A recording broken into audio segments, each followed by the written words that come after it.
for coming tonight. See some new faces here. It's always good to see some new folks out.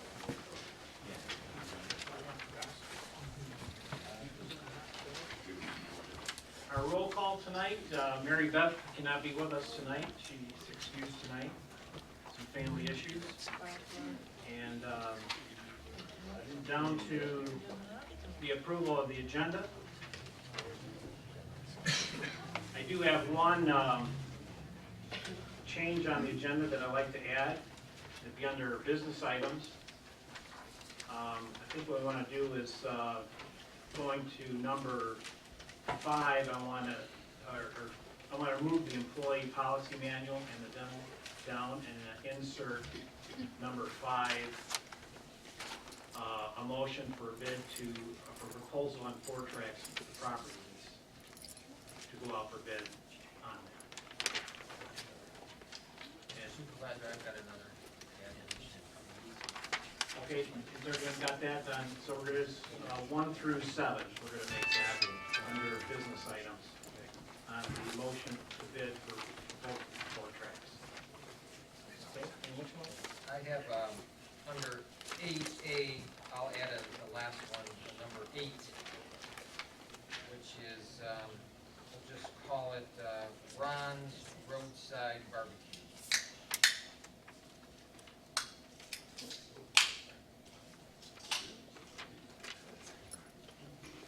Okay. Sounds good, barbecue right now. Whatever it is, all over. Right. 8. That's on 8. Business item 8. Okay. All right, all those to approve the agenda, say aye. Aye. Any opposed? So our agenda is gone for. All right, so we're down to the consent agenda, I believe. Mr. Wensley. Oh yeah, did I miss it? I got presentation here, and then I do have public comment. Let's do public comment first.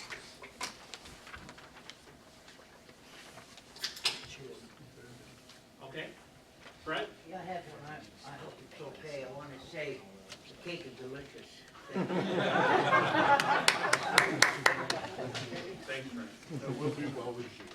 Linda? Tonight, the board's being asked to rezone property in the Urban Services District.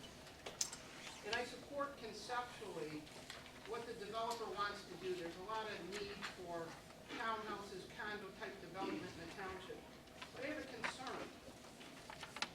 The zoning ordinance states zoning of undeveloped land to a more intensive zoning district should only take place in conjunction with the availability of public services and infrastructure to serve all of the potential land uses in the proposed district. The growth management plan states extensions of the sewer system should be constructed with developer financing and user fees or through a special assessment district, but shall not be constructed with ad valorem taxes. It says the same thing for water.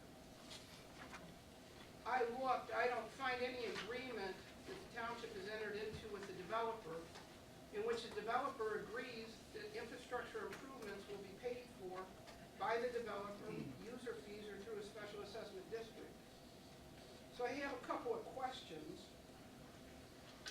How can we be rezoning land when we don't even have an adopted plan in place to provide the necessary infrastructure improvements?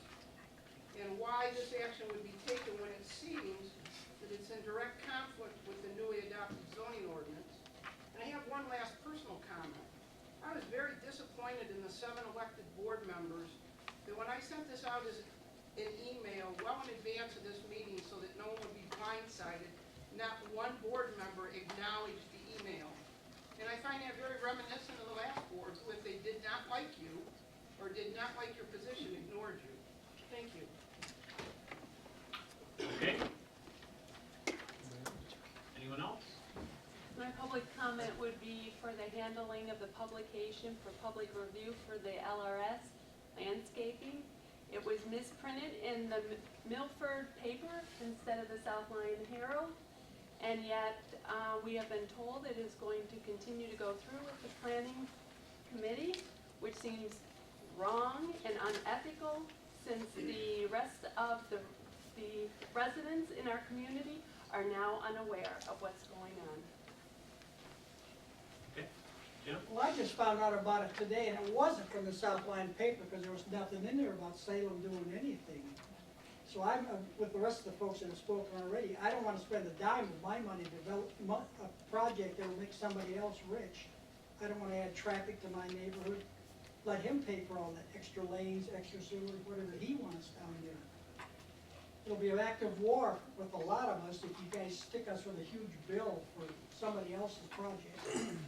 My road, when I moved in here, I had to pay for the whole thing, build it, to county specs, but they never plow it, they never grade it, they don't do a thing for us. I don't wanna be stuck in that kind of thing again, paying for somebody else's projects. Okay. Bonnie? I'd have to change the subject a little bit. I'd like to know why the little fire trucks have been parked out here for a few weeks, or at least 2 weeks that I know of. And I'd like you, the board, to answer, because you're the people that we elected to oversee the fire department and oversee everything else. If you don't know, please find out. But you guys are the ones in charge that we pay the bucks to take care of all the day-to-day happenings around here, and I'd like to hear your answer. Okay. Any other public comment? Yeah, I'd like to hear your answer too on that one. I have one more too.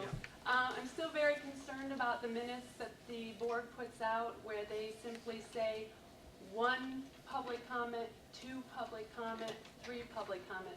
I think the residents have a right to know what the residents are commenting on at these meetings. Okay. And what they said. Yep, and the response. Okay, anyone else? Okay. Mr. Winsley, I think we're ready.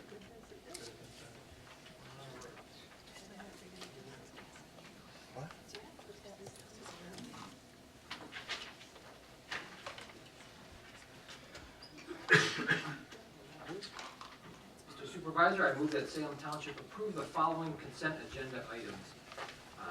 A, the minutes of last month's August 12th regular meeting of the Board of Trustees. The disbursements for August 2014 include the August check register of $470,576.42. That's checks 24,841 through 24,911. We also had escrow disbursements of $7,692, and these are checks 1563 through 1565. We had payroll of $36,936.46, with Paycor processing that for $182.50. We had sewer fund disbursements of $6,597.73. That's checks 1928 and 1929. We have invoices for the month of September through the general fund of $98,481.73. Sewer fund invoices of $12,698.47. And last, the escrow invoices for $7,879. Do I have support on this? Mr. Supervisor, I will support the motion with one small amendment to the minutes. Item 8C1, you're hiring of firefighters.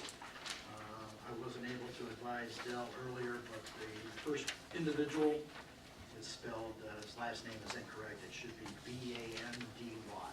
That's a typo from the motion that was submitted. It's Michael Bandy.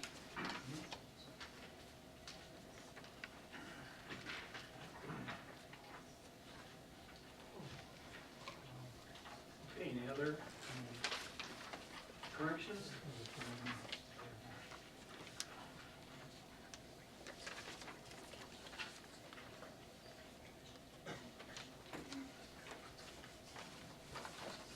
Okay, all those in favor, say aye. Aye. Any opposed?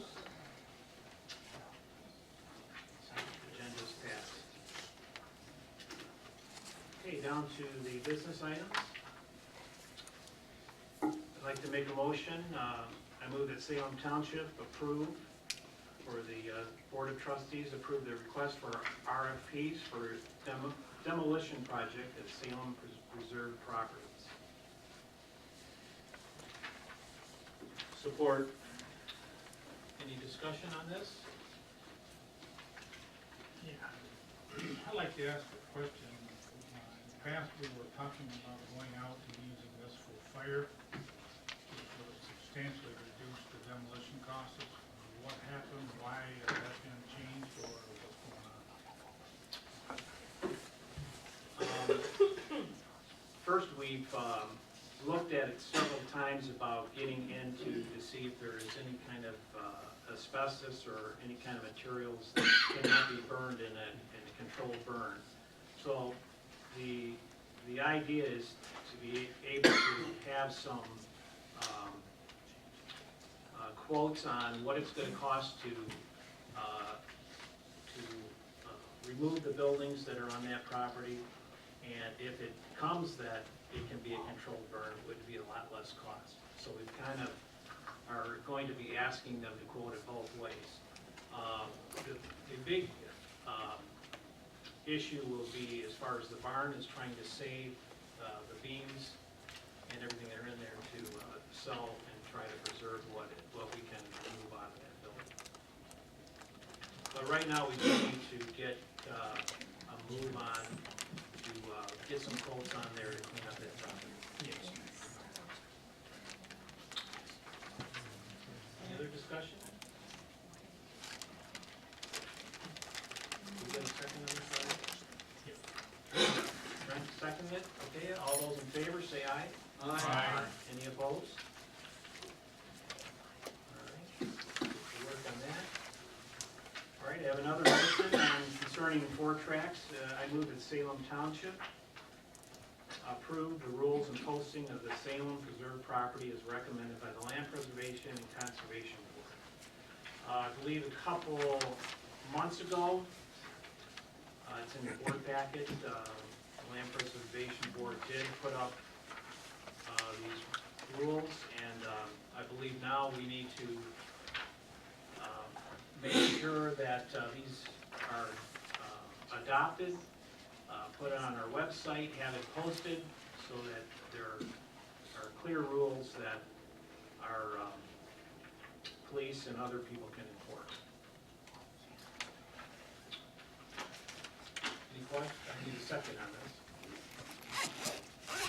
I'll second that. Any other seconds? Any other questions on this?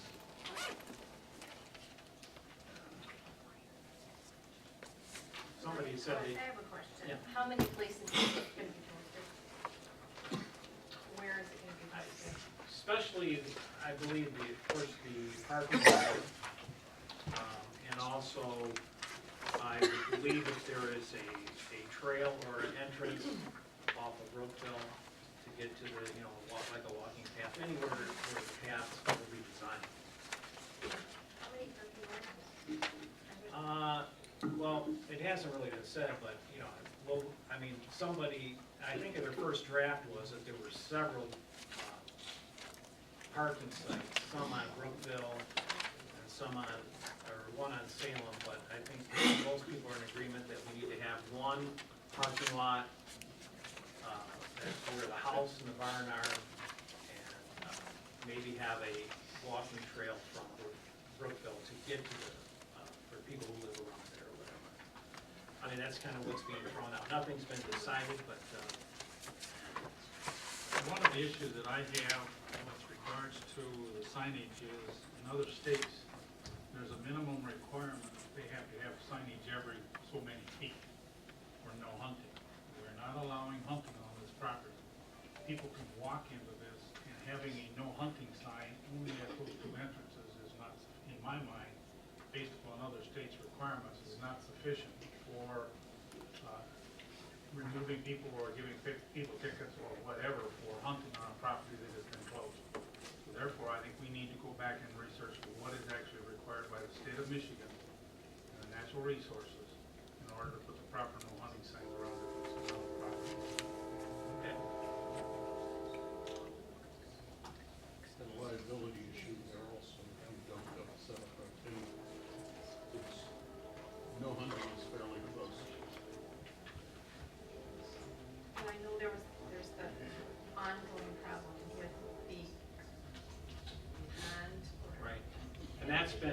according to the neighbors that live Yeah. around there that I've been in contact with, a lot of that, they kind of locked that gate, and there has been, a lot of that has been stopped. I mean, as long as there's something like the sign. Right. There's some kind of Right. sign there. Right. Okay, do we have a second on this? Deal. Dale? Okay. Okay, all those in favor say aye. Aye. Sorry, you're ready to go. All right, I just had one comment about the enforcement. okay. Would you like to make your comment now? It was just a question. Is it really enforceable by the police? I know we had that discussion before. If it's not really, I mean, they can't write a citation, it's not a civil infraction, it's not a misdemeanor, it's not a felony. I believe what John had said, that if it's, if it's posted, it's something that they can enforce, as long as it's posted. But what would they enforce it under, like if a person's swimming in the lake or the pond? Yeah. I mean, what, do they, Well, we'll have to find that out. but you just said it's gonna be enforced, so you're Well, ready. I think it will be. I think, that's what the police will do, that's what we can post, and, But they can't you know, require them to if we take need it to have an ordinance, and create it, we can figure that out and move on down. Okay. Okay. All right. Moving on down, and just a comment about the name change of the property. We're still looking for names for the property. There's been some thrown out, so if any of you have suggestions, please let the Land Preservation Board, any of those of us that are on it, we're more than welcome to hear your suggestions and come up with a good name for that piece of property. Okay, and so then we're down to the motion for the bid to approve the, let's see, on the bid for proposal on the 4 tracks for the lease. It is up for lease coming up here at the end of the year. Right now, it's being leased, I believe, last year with the house, we received like $17,000, so we do need to get this out to have the farmers bid on this for the next year. We were looking at just doing a 1-year bid again on this property until we can figure out where trails will be, where we want to put these trails in. So I move that Salem Township approve the advertising for bid proposals for the farming of tillable acreage on 4 tracts property at Salem and 5 Mile Roads for the 2015 calendar year. The executive officials are authorized to solicit and review bids and bring forward a lease agreement for board reviews by November 18th, 2014. I have a second on that? Second. Any other questions on this? Are we going out with a public announcement as to opening this up? How are we communicating this to the different people that would be interested in farming this? I believe we'll have to advertise this in the paper and get the word out to the, of course, I have a list of farmers who are already wanting to bid on it. Yeah, I know, but there may be others that may be other than locally that would like to be involved in the bidding process. And frankly, I think we have to open it up to maximize our. Anybody you can have, we can make sure they get the bid. We'll put something in the paper, we'll put the notice. I think the farmers will spread it amongst Yeah, themselves. they already have. Okay, all those in favor, say aye. Aye. Any opposed?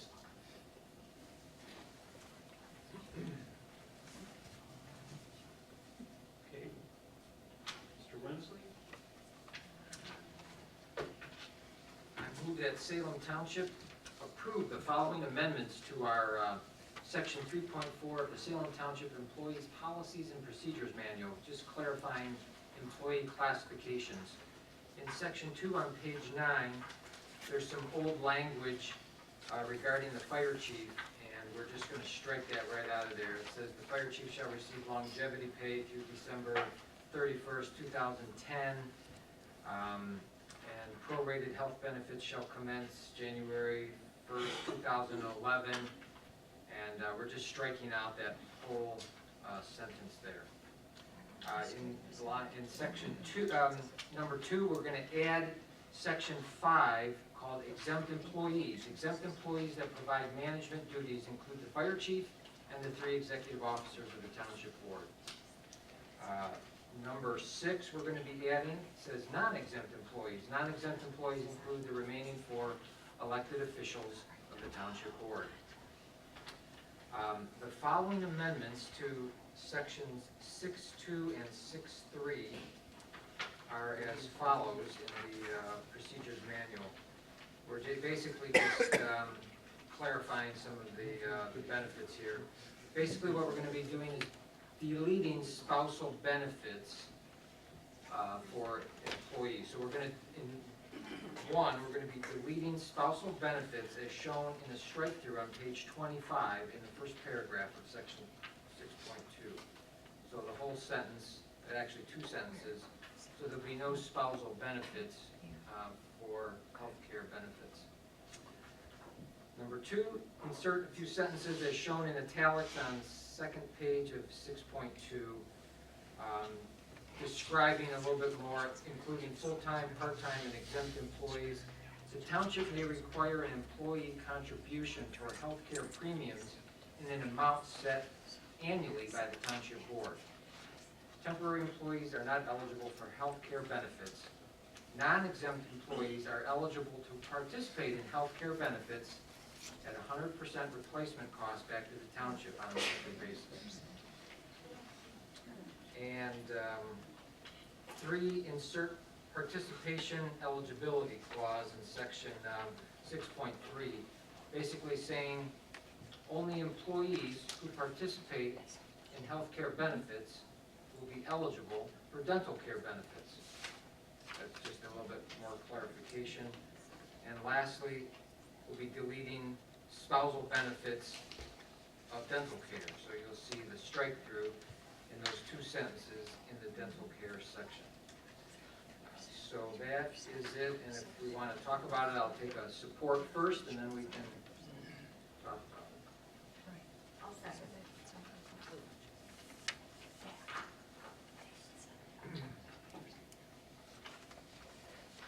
Dale, I believe there's only 2 people. Is there only 2 people and the employees in the township that are receiving? That's correct. Carol and Janice. Are the only 2 that are currently receiving any help? Right, we used to have, the township used to have a lot more full-time employees. In the last few years, the township board has reduced most of them down to part-time now. Right. And so we just needed to get a little bit more clarification on who is eligible, who is not, and trying to cut costs as much as possible. And spousal benefits is one of the things that helps. As you all know, health insurance benefits are skyrocketing. So we're trying to just clarify that a little bit tighter, that's all. All right, any other discussion? All those in favor, say aye. Aye. Any opposed?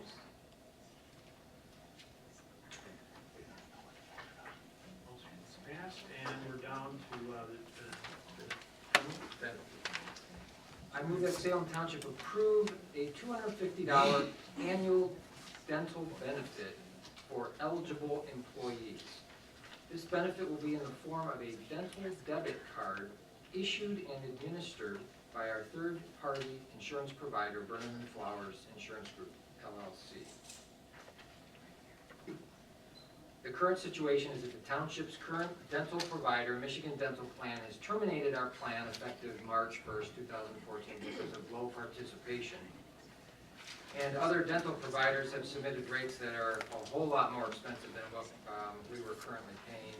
And we've kind of discussed this off and on for like 6 months, and it's getting down to where we need to provide some things to the people who are eligible, and this is the next best thing that we can do because time's running out. So a $250 annual dental plan is what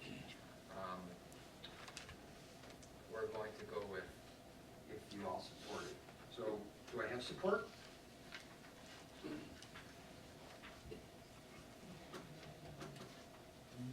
Second, Mr. Supervisor, and I have some questions. Yes, sir. Based on the revisions that we just adopted, Del, who would be eligible for this benefit stipend? So now, based on the new dental plan, the procedures manual, employee manual, only the individuals, only the employees who are currently getting healthcare benefits. And so those two individuals would be Janice and Carol.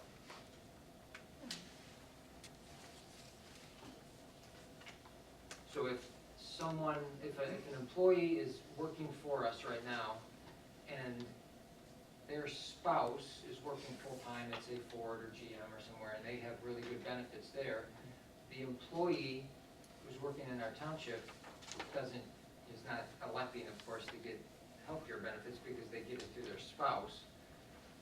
So then, because they're doing that, they don't get to also get the dental benefits because they're not eligible for the healthcare. So that's kind of where that's leaning to. So with the dental debit card, we avoid the issue of percentage of contribution for healthcare premiums depending on the seniority of the employee, is that? That's correct. Okay, very good, thank you. Other questions? Okay, if not, all those in favor, say aye. Aye. Any opposed?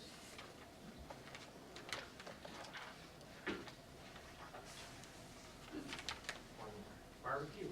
All right. This just came up,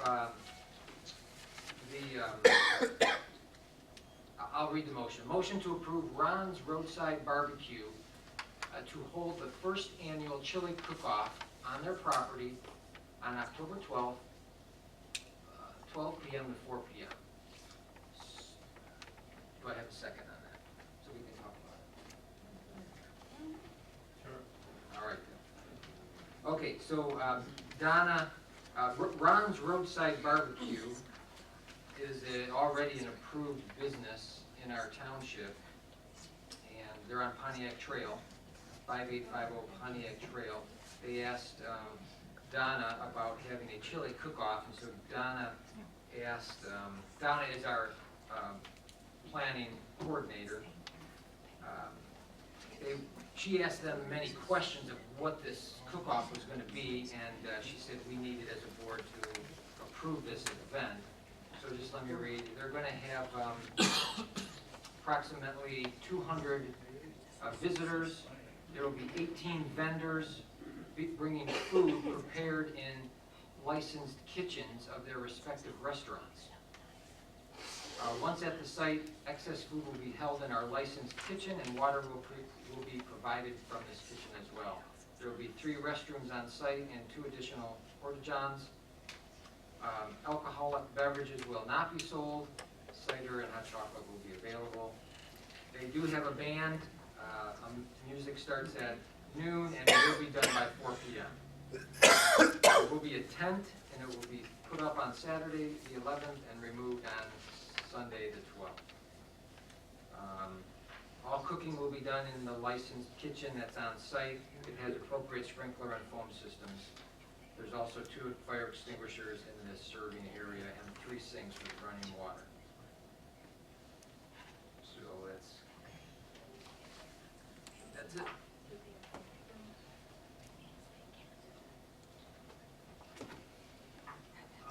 Do we know if the health department has approved that? I know the individual license, but I mean on the premises. They would have, yes, they would have a health permit for their restaurant. And it seems that all the vendors, according to Cameron and Monica, who own Roadside Barbecue, all the food is prepared in licensed kitchens, so. All right.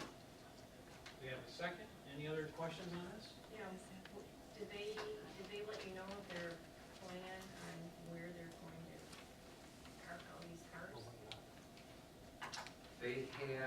This is Like the how old, much was this is the their Romanov, capacity? this is the Romanov, Yeah. which is, I don't know what. Let's see. there'd be enough parking. All patrons will be using the parking lot for Ron's Roadside Barbecue, as well as the overflow parking, which consists of a connected field. Parking has capacity for 200 cars already. And if they are expecting 200 visitors, that's probably enough.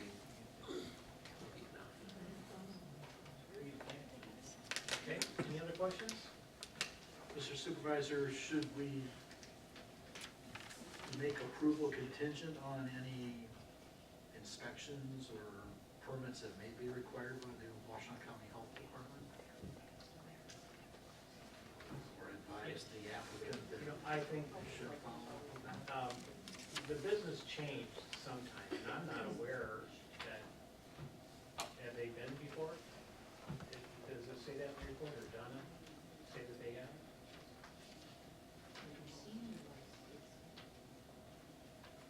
The health department would be the biggest. If We we could put that, say something that Donna could follow up on that. Is that, Yeah, I think just as a precaution in case that is an issue that we need to make sure they're in compliance with. Mr. Supervisor, yes, if I could just briefly, I assume this is done pursuant to section 3.26 of our ordinances that applies to transient and amusement enterprises.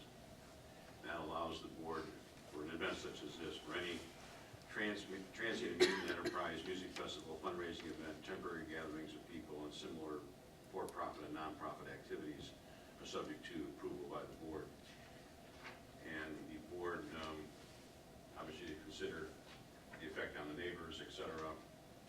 It also provides the township board may require the posting of a performance bond sufficient to hold the township free of all liabilities incidental to the operation activity and to indemnify any adjoining landowners for the damage resulting from the activity. So it's within your authority to require a performance bond of some sort, if you want to, for the township protection of the adjoining business.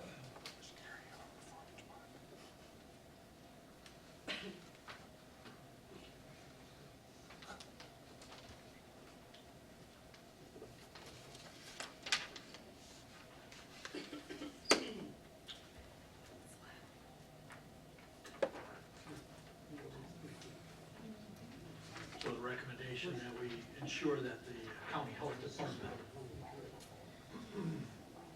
requirements are met would be sufficient, if that's what the pleasure of the board is. But that's, yeah, but it's entirely discretionary for the board. You know, we can circulate this, Mr. Supervisor. That's yeah, section. we could see it, but I would, that sounds good to check it out.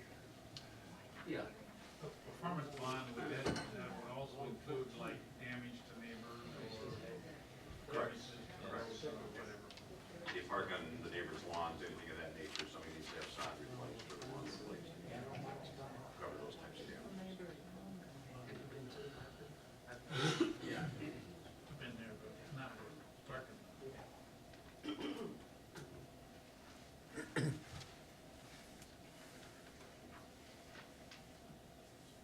Okay, so do we want to amend this, that, I'll take David's amendment with compliance with the health department.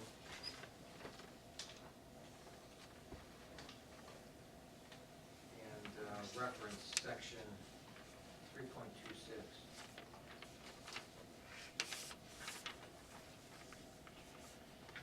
sounds good. Any other discussion? All those in favor, say aye. Aye. Okay. That's on October what? 12th? All right. All right, down to planning and zoning. Just before we start that, I rushed over something, Sue, I apologize. We need you to talk one more thing about the 4 tracks. We have a great opportunity that's been brought to the Land Preservation Board, and I'd like Sue to maybe make a comment about it, if you would. On September 26th, which is a Friday, Ford Motor Company is going to be, has put together programs so some of their employees could come to the Ford Tracks property where the pond is. And they're going to primarily clean that area out of all the trash, the dock that's in there, all the boats, and then pull all that out, and they're going to be starting at 9 in the morning. And if any of you guys, or women and men, want to come and help, you're more than welcome to come or watch and cheer. And it's because of the fact that we are part of the Rouge River, and it's associated with the Ford Motor Company and the Rouge, that they try and do cleanups all along the Rouge. And so this is one way that they're happy to be part of our cleanup. What date? That's Friday, the 26th at 9 in the morning. So, of September. One of our, the board members is Steve Schaefer, who does work for Ford. I believe got that ball rolling, and it's a great asset and a nice gesture on Ford Motor to help us with that project. So that's the good news, okay?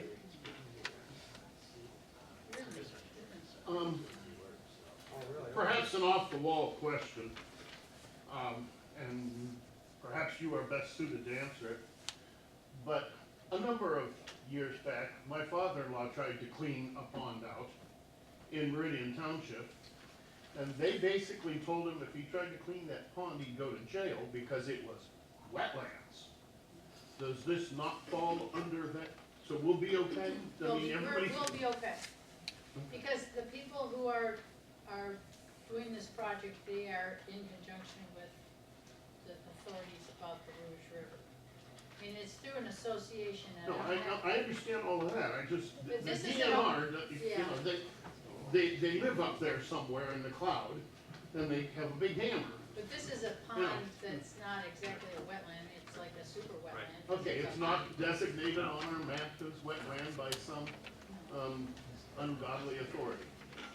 They're not going to be plowing or doing anything. Okay, It's just I trash just, and we weren't allowed to take glass out. nuisance. You know, so I'm just wondering. But the DNR's come a long way, maybe. Okay, I hope so. all right. Moving on down to planning and zoning, PUD rezoning request, Salem Springs, former JCI property. And I'd like to welcome Steve Fisher, Gary Trussell with us tonight. And so how about if we start tonight and maybe hear from our planner, Ronnie, and with your report, if you wouldn't mind. Thank you. Everybody should have a copy of our report, which is dated September 3rd, 2004. This is a proposed rezoning to the Plan Unit Development District of the township. And we call it PUD for short. PUD is it's a special district classification. Unlike most rezonings that you might see where there is, they simply come in and say, we'd like to change the zoning from agricultural to residential, but you don't see a plan. Under the Plan Unit Development provisions, the State Zoning Act and then our local zoning ordinance, the PUD process includes both the rezoning, the change of the district from one to another, but also a concept plan that you should have before you tonight for what the development would look like. And so your action tonight is approving both the rezoning, the change of the property from its current classification, which is research and research applications, to Plan Unit Development, and approving the associated area plan, this document, plan document, and the pieces that go with that. This is the first stage of a multi-stage development review process. This area plan, another term for the area plan would be a concept plan. It's truly intended to be conceptual in character. It doesn't include any engineering details or other elements that come up later in the development review process.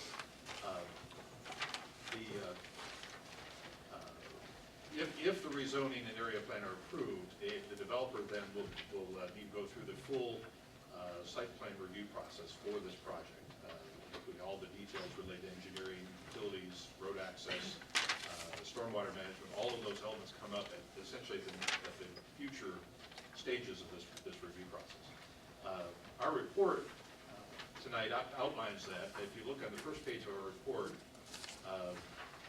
item number 2 says development concept and mix of dwelling units as the title. Right under that, the paragraph right below it summarizes what is being done tonight. Section 50.102D gives the scope of what you would be approving if you approve this project as requested. And as it says there, it says you're approving the overall development concept. You're approving what the ordinance calls deviations from the strict ordinance standards. That is something that's allowed through the plan unit development process. We'll talk about that in just a moment. You're also approving the general site layout and the proposed land uses. Essentially, what happens is this area plan becomes the zoning for this property. It becomes part of the zoning of this property. So that's why we have the tables on here that all define exactly what types of land uses, how many residences and the types of residences that will be allowed. So the plan is part of the zoning. It also approves a preliminary street network, and I want to make sure to clarify that. It's the general layout, the idea that this is a neighborhood, and it does not approve in any way the streets themselves in terms of their design, road width, pavement, or any of those engineering details. It's just simply showing that we're comfortable with the general layout of the neighborhood in this case. We have already, there's been some questions about whether roads are approved at this stage, and they are not. We've already let the applicant know, and it's in our detailed report that the roads have to meet the applicable county road commission standards, whether they're public or private, and that will have to be addressed in the engineering process, the site plan process. What I will say is that the applicant has worked with the planning commission over the past several months and has been very proactive, I'd say, in responding to concerns of the commissioners. The tables that you see along the right-hand side of the plan are directly in response to planning commission's concerns. There's also been some notes added to the plan and some other minor tweaks along the way that have been addressing items that have come up at planning commission's stage. I'd like to talk about part of this plan. If you look at the lower right-hand corner, the table that has items A through G on it, it's titled Requested Deviations. I'll talk about that for just a moment. The plan, this PUD process is kind of unique in the State Zoning Act in that it allows a greater level of flexibility than that can be handled strictly through site plan review. One of the important elements of flexibility is the ability for the township board to approve limited deviations from the strict ordinance standards. That, as it says here on page 2 of our report, that these standards are not intended to serve as a means to waive whole sections of the ordinance, but they're intended to be compatible with the PUD article. They're also intended to be compatible with the master plan. Essentially, we're trying to, the idea that these deviations can help to achieve a higher quality of development than might be achieved under the straight zoning process. The applicant submitted a long list of proposed deviations in June. Those were reviewed by the planning commission. The list was whittled down through discussion and came down to items A through H that were ultimately reviewed by the planning commission. They have recommended the ones you see on the table here on the plan, A through G. There was an H, item H that they recommended against, and the applicants decided not to bring that forward to you. So at this point, that item's off the table. We are comfortable with with the list that you see here, with one minor adjustment, and that is the last deviation, item G. The applicant added a sentence beyond what the planning commission saw and recommended on. That sentence is on right at the bottom of the table here, and it says, setbacks apply to regulated wetlands that will not be mitigated as permitted by MDEQ, the state of Michigan. I'm not concerned with the provision in detail, because it is true that the state of Michigan regulates wetlands. But it is also true that the township has concurrent jurisdiction over wetlands, because we have a township wetlands ordinance. And this sentence is in effect, would waive provisions of the township's wetlands ordinance. I don't believe that was intended by the applicant, but that is the effect of the sentence. And as we note in our report, is also completely unnecessary. The rules that govern wetlands, we have to follow the rules that are in place, both in our own ordinance, and we have to be consistent with state laws that apply here. And so this sentence is simply unnecessary. And so we would recommend that it be stricken from deviation G. The rest of G is consistent with what the planning commission saw and recommended on, and we do not have any objection to what's proposed. In terms of I'd like, before we go on to what your options are in terms of actions that you can take, I just want to address one item. It was a comment raised earlier about utilities, and utilities are important for this project. This project is proposed to be within the township's urban service area, Godfrey's Road M14 urban service area that has been planned for a long time in the township's master plan for urban scale and urban intensity land uses that would require public water and public sewer service. The utility services are not currently available to the site. But I think as the applicant may address, there are a number of options available, and there are various processes going on to look at those. For you tonight, as I said earlier, the effect of any approval of the rezoning area plan is limited to those items I mentioned from page 1, the overall development concept, the general layout of things. You are not approving engineering and you're not approving a site plan as would normally be reviewed by the planning commission. So the utility issue will be addressed as part of essentially the next stage preliminary final site plan review. The applicant will need to show that they can deal with utilities and ultimately include on the plans the details of how those utility services will be provided at those later stages. Having said that, it is also important, though, to note that both the master plan and the township's utility service plan for this area are clear in saying that the developer is responsible for providing for these utilities. That the township has a role to play in this process, but the developer is responsible for financing and addressing the costs and construction and such associated with this part of the project. And so we have recommended in our report, we recommended to the Planning Commission that they include a condition on their action bringing it to you, and also it is included in our report to you a condition. If you look at the last page of the report, just jump down to the bottom of page 4. We have on page 4 we have 6 conditions here that we would suggest be included in any approval action if you decide to approve this rezoning. The last one, item number 6, this is the same as what the Planning Commission recommended, says development of the site consistent with the proposed dwelling unit density depicted on the area plan shall be contingent upon the applicant successfully addressing provisions for public water supply and sanitary sewerage systems consistent with the policies of Part 10 of the master plan, West Urban Service District, and the township's utility service plan for the Godfreyson Road M14 Urban Service District. This just makes it clear that they're not going forward unless they address this, and the developer is the responsible party ultimately to make sure it is addressed. a utility service plan, so there is a recognition that utilities can be provided to the site. And the applicant on the plan has included a note that says that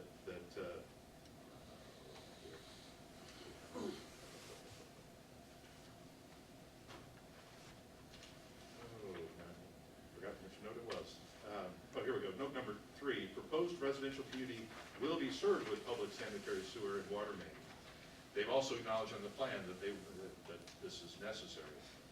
For this stage, for the area plan stage, that is sufficient to satisfy the requirements that we have. There will be much more that will be required after the detailed engineering site plan process.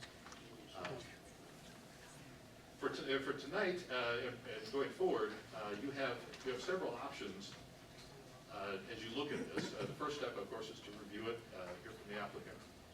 On page 3 of our report, we note that section 4.02, we just note that you can adopt the proposed rezoning and area plan as presented, or adopt it with conditions, as we'll outline. You also have the option to deny it. The applicant can, if it's denied, the applicant has the existing zoning to work with, or can propose a rezoning to another classification. If you need more information, if you find that you do not have sufficient information to make an informed decision, you can postpone action to a future date. You can also, if you feel that there is more need for review, or if you have questions that the planning commission should be looking at, you have the option to refer it back to the planning commission with specific questions and direction on when you would like to have those answers back. Typically, it would be within 60 days or 90 days, something like that. And you do, because this is a planning development process, you do have the ability to put conditions on the approval. You have a ordinance format before you tonight that it's a straightforward ordinance for amending the zoning map. We have included on the last page of the report 6 conditions that we would recommend be included. The first 2 are related to the deviations themselves. We discussed those.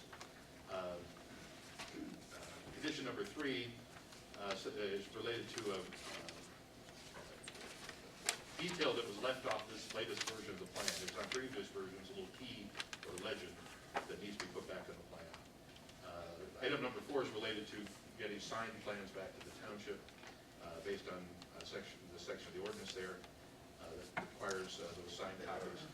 And then items 5 and 6 are directly from the planning commission, and they're to ensure that the site plans are consistent with our report and also the engineer's report.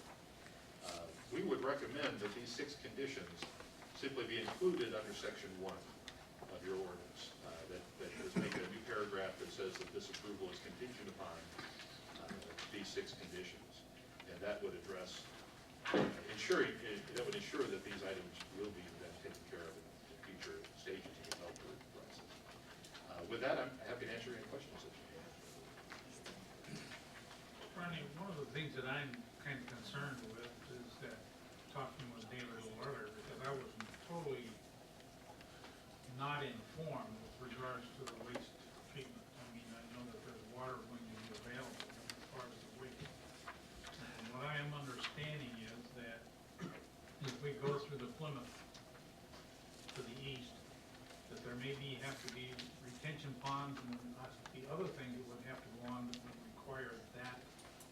If that is the case and it goes there, then those would have to be included on the map here, which would possibly reduce the density. Or would start to even close it up even more so. So to me, it's like, are we getting the cart before the horse here, before the waste issue has been taken care of? That's an excellent question. And you're right. Public water is probably an easier solution than sewer. Sewer, however, has more options, I would say. Now, some of those options may not be our favorite ones. The state of Michigan does allow, does issue permits for on-site sewage treatment.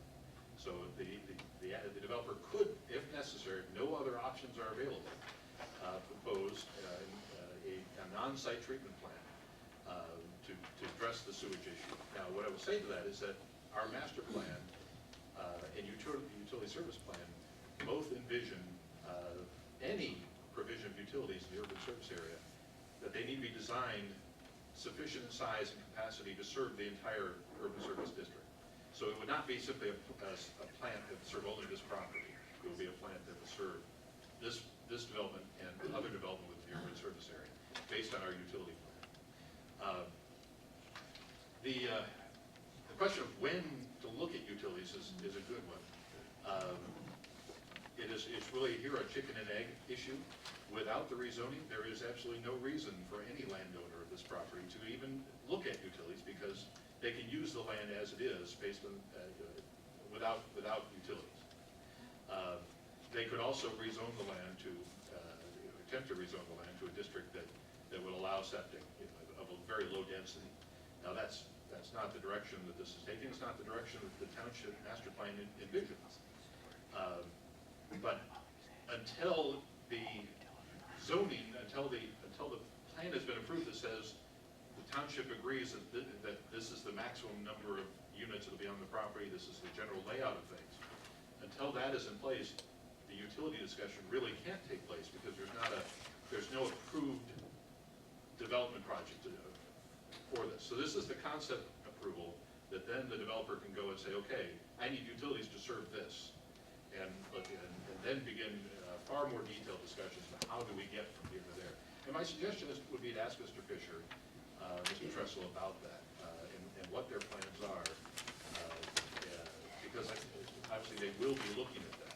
But at this stage, first there needs to be a concept plan approved that sets the zoning in place that they can then respond to related to utilities. And quite frankly, all of the other infrastructure elements that they need. They will be then also looking at roads, and how do we detail, how do we design the roads, stormwater management. They have some very, very conceptual elements here that show those things. But all of those pieces would be designed in detail at the next stages of the process. That being said, though, when we're kind of being asked to approve 587 units, and if in fact that the stormwater, the wastewater, and all the other stuff that may or may not be going in there, is that 587 then, are we setting that in stone, that's the maximum? And they can put the density at whatever they want to get 587, because they will get 587? Or is that number negotiable in the future to manage a number of parcels per acre, if that's what we have? I would tell you, first of all, that the number of units is a maximum. Essentially sets a top on that. As we have discussed with the applicant through this review process, and we noted in our earlier report to the Planning Commission, there are some elements of the design where we feel that they will probably lose lots. Just looking at the design, it appears that they're going to have to adjust some lots to actually meet the detailed site plan requirements. I think that you certainly talked to Mr. Tressel or Mr. Fish about that. I think they will acknowledge that as well, that they will probably have to make adjustments that adjust that number.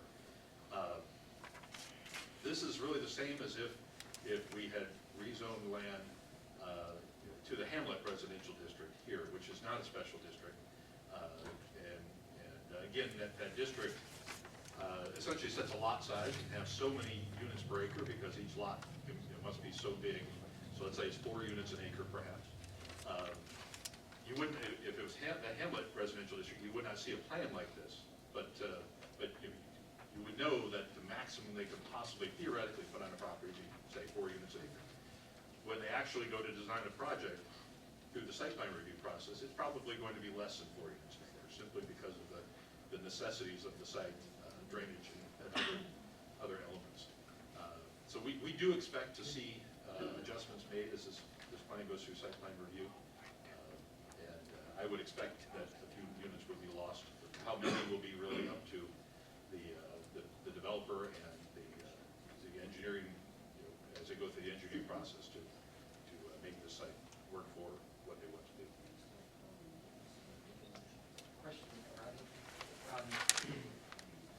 plan, they have 3 curb, I guess you call them curb cuts on Napier Road, and 1 curb cut on Godfredson, and both of those are paved roads.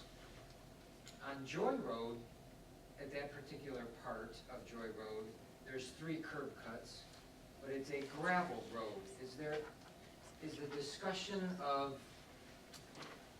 the amount of curb cuts on Joy with the gravel, is that discussed in site plan review, or is that discussed now? Will there be anything done to Joy, or will it stay the same, or?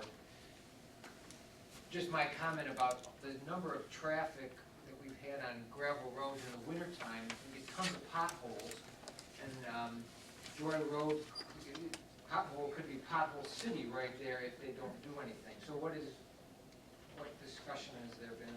Having once had a car turn sideways, riding on Joy Road right there, because of a washboard, my friend was driving too fast, I do know well that the condition that Joy Road can get into. In our area plan report to the Planning Commission, you should have a copy of that as well, that is dated August 8th. It had an aerial photo on the front here.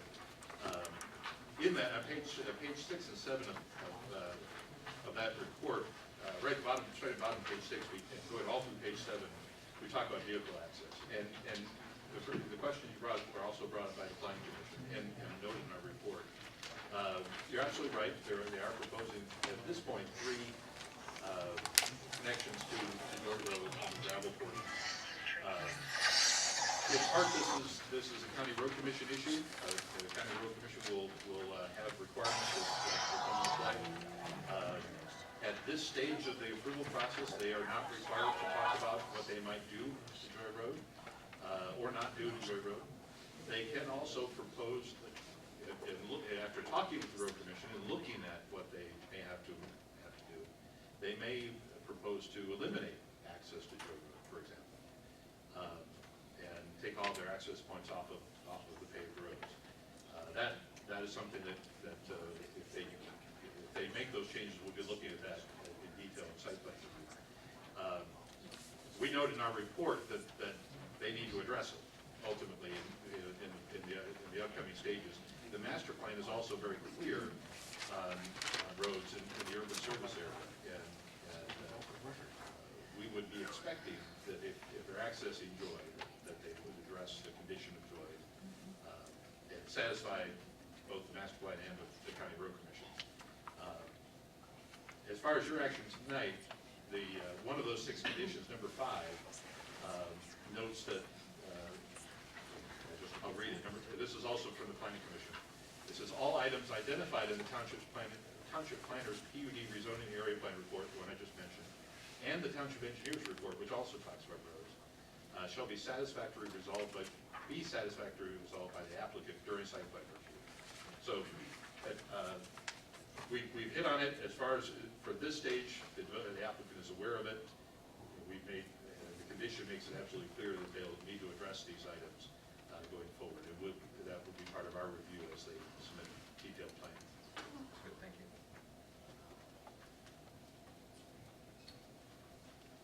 Any other questions?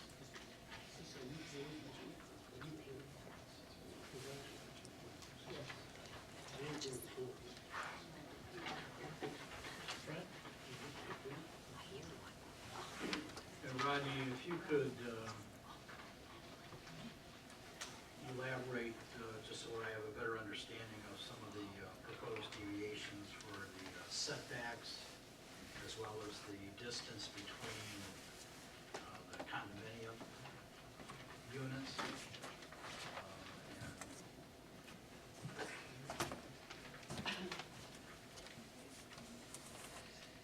We're talking about the deviation B. Yeah, let's start there, deviation B. As I mentioned, these deviations come from a section of the ordinance called regulatory flexibility. It's strictly for this type of project coming before you, like a planned unit development type project. It allows the developer to propose changes that may improve how the site is developed or make it or to create a more coherent neighborhood and those kinds of elements. What the deviations, a number of deviations were proposed related to setbacks, and also related to lot coverage and buffers around wetlands. We'll go into those. Item B was specifically about yard dimensions. This project includes both, is proposed to include both attached townhomes and detached single-family homes. And as noted on the table up above, the proposed housing mix table, the applicant in the townhome side, the northern half, the applicant has asked for the ability to either include all townhomes, all attached units, or all detached condos that are not on individual lots. They function like townhomes, but all the land is owned in common, like a regular condominium. Or a mix between these detached units and attached townhomes. The challenge is that the zoning ordinance has different setback requirements for each of those kinds of activities. And so essentially what they were doing here is creating a more uniform set of dimensional standards that allow them to allow the development to be more coherent, function better. That was especially true on the northern half, where the setback requirements for attached townhomes were significantly deeper than if they were detached. And so on the street, you would end up with kind of a zigzag pattern of buildings back and forth. And the idea was to have a more coherent street front that would be uniform. Ultimately, the deviations are fairly modest in character, and they are consistent with developments in other communities of this type. They would be very similar character and appearance.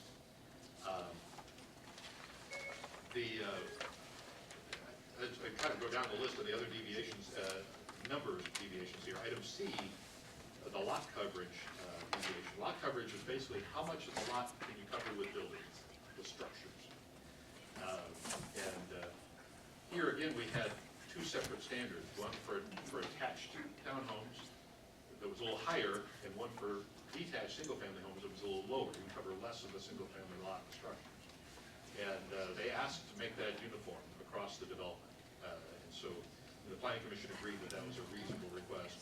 And so it was set as 35% across the development, or essentially a little over 1/3 of the land area. The deviation E, this is related to the perimeter, around the perimeter of the property, and it's a requirement for buffering, an area that's set aside as common space that would be landscaped and essentially provide a separation between the development of this property and any surrounding properties or road rights of way. The challenge we had here was in part because of the presence of the ITC transmission tower easements. There would be requirements for buffering of those easements, which the Planning Commission felt did not make a whole lot of sense. There's no reason to buffer a utility pole, or protect a utility pole from the development. And so adjustment was made for that. The other items there actually essentially follow our ordinance. Our ordinance does not have a specific number in some cases, and so we are putting specific numbers on things. But this is consistent both with our ordinance and with the master plan provisions for the urban service district. So these numbers follow that. And then the item G, which is the other one that has numbers on it, this is wetlands and county drainage. Our ordinance requires a separation, a setback distance from regulated wetlands. What it basically is it's a land area outside of the wetland, between the wetland itself and any development or any lots, any developed area of the property. And the idea is that with that separation is to create a space where, for example, lawn fertilizers can be absorbed by the plants in that space before they get into the wetland and ultimately get into the drainage network and into our creeks and rivers. So this wetland setback is important. Our ordinance requires, our ordinance has a divided standard. It requires a 50-foot separation, which is quite large. But it also allows the planning commission to reduce that to 25 feet based on a finding that 25 feet is sufficient for what's proposed, that that's a sufficient buffer area. Based on the design of the project and the layout of what's proposed, we felt that 25 feet is sufficient. 25 feet is consistent with what's used in other communities for this type of regulation. And so that was accepted by the planning commission, recommended to the board. The only other deviation in this one was related to county drains. There's a requirement for a separation, a space from any county drain easement. And that is the same reason we talked about, a space that will allow infiltration of lawn fertilizers and other chemicals and such that might be put on the property. In this case, the county drain easements are very wide on this property, probably going back to the JCI development, I suspect. But they are much wider than we find on most undeveloped properties. And the actual width of the easement itself is more than sufficient to provide that infiltration. And so a requested to zero out that additional setback area was recommended by the planning commission. So going back to the distance between the townhouses or the condos, detached condos, on the one sheet that we have, it shows 10 feet between detached units, 25 feet between the clustered townhouses. Is that a deviation or is that in compliance with our zoning? That's a great question. We have the deviation, now we're really going up to the proposed housing mix table. This is where this number comes in. You'll see a table on there. What we have is, we have standards in the ordinance for the townhouses. We did not have standards in the ordinance separation, that space between building standard for detached condo units where they're not on individual lots. You know, our typical understanding of a detached home is that it's sitting on its own lot. The piece of land around it is defined. They are proposing to include possibly in this project some detached condo units, individual homes, that will simply be part of the overall condominiums. They have no individual lot, just the land all around it will be part of the condominium development and maintained by the condominium association. So for that, in looking at that, the applicant had to propose essentially standards for that type of activity, because they're not in the ordinance. And so since they're not in the ordinance, they need to be on this plan if they're going to be accepted. And so that's what this table is here, the proposed housing mix table, that establishes that space. What the table does is it establishes the minimum space around each one of those detached units. And on the sides, it's 5 feet. So the separation between buildings ultimately is at 10 feet between them. That is consistent with the project that is across Napier Road in Plymouth Township, the northern end. There's a condo project developed the same sort of way, individual units with 10-foot spacing between them. That really is the minimum that they can do because of fire code requirements as well. But it is sufficient to address the fire code issues. Mr. Supervisor, if I could ask another question, since you referenced the developments across the street in Plymouth Township, do we know what the lot sizes are for the residential homes, the single-family homes that are on the Plymouth Township? In the southern half of the site. Yes. Or with Mr. Fisher and Mr. Tressel. I would suggest asking the developers that. I don't recall exactly what those lot sizes are. The proposal here is to have a variety of lot sizes, 3 different styles on lot sizes in the Salem Township project. And maybe this would be a question that the applicant would need to answer, but to what degree would the proposed deviations for the frontage, which has been reduced from 40 to 25, to what degree did that impact being able to save natural features, trees, those kinds of things, in the layout that we see here? Or is that just a shot in the dark? Well, anytime, the area between the road, the interior roads and the houses is, that's not going to have any natural features on it because of grading requirements and development of driveways and construction activity. Essentially, there's no way to save anything that would be in that space. So reducing that front yard would definitely create the potential to preserve additional lands elsewhere on the property. In particular, most of these lots, or many of these lots, back up to these natural areas, whether they be woodlands or wetlands. The developers has they've done a nice job of looking at the site and trying to design around these things and making them amenities within the project.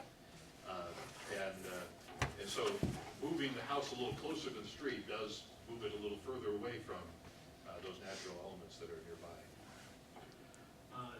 Do we know how much tree clearing is required for the project as it's currently laid out on paper? That's actually a stage that will come up as part of preliminary and final site plan review. At this point, they do not need to show those details. You see what's on the aerial photo. You can sort of see that there will be tree clearing. We do have a natural feature preservation section of our zoning ordinance, which has a tree preservation element that applies to this project. So they would have to comply with the standards in that section. Hey, let me just interject here. Maybe I'd like to introduce Steve Fisher and Gary Trussell. Maybe if you have anything you want to show of the plan there to show the audience or the board here, and then at the same time we can still ask questions to Rodney, and maybe some of the questions might be addressed to Mr. Fisher. I'd be happy to. Thank you very much.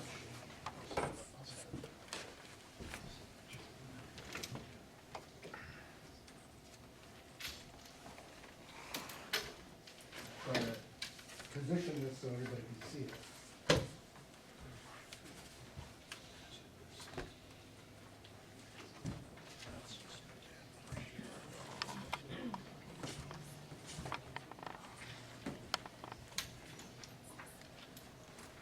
Is this, should everybody?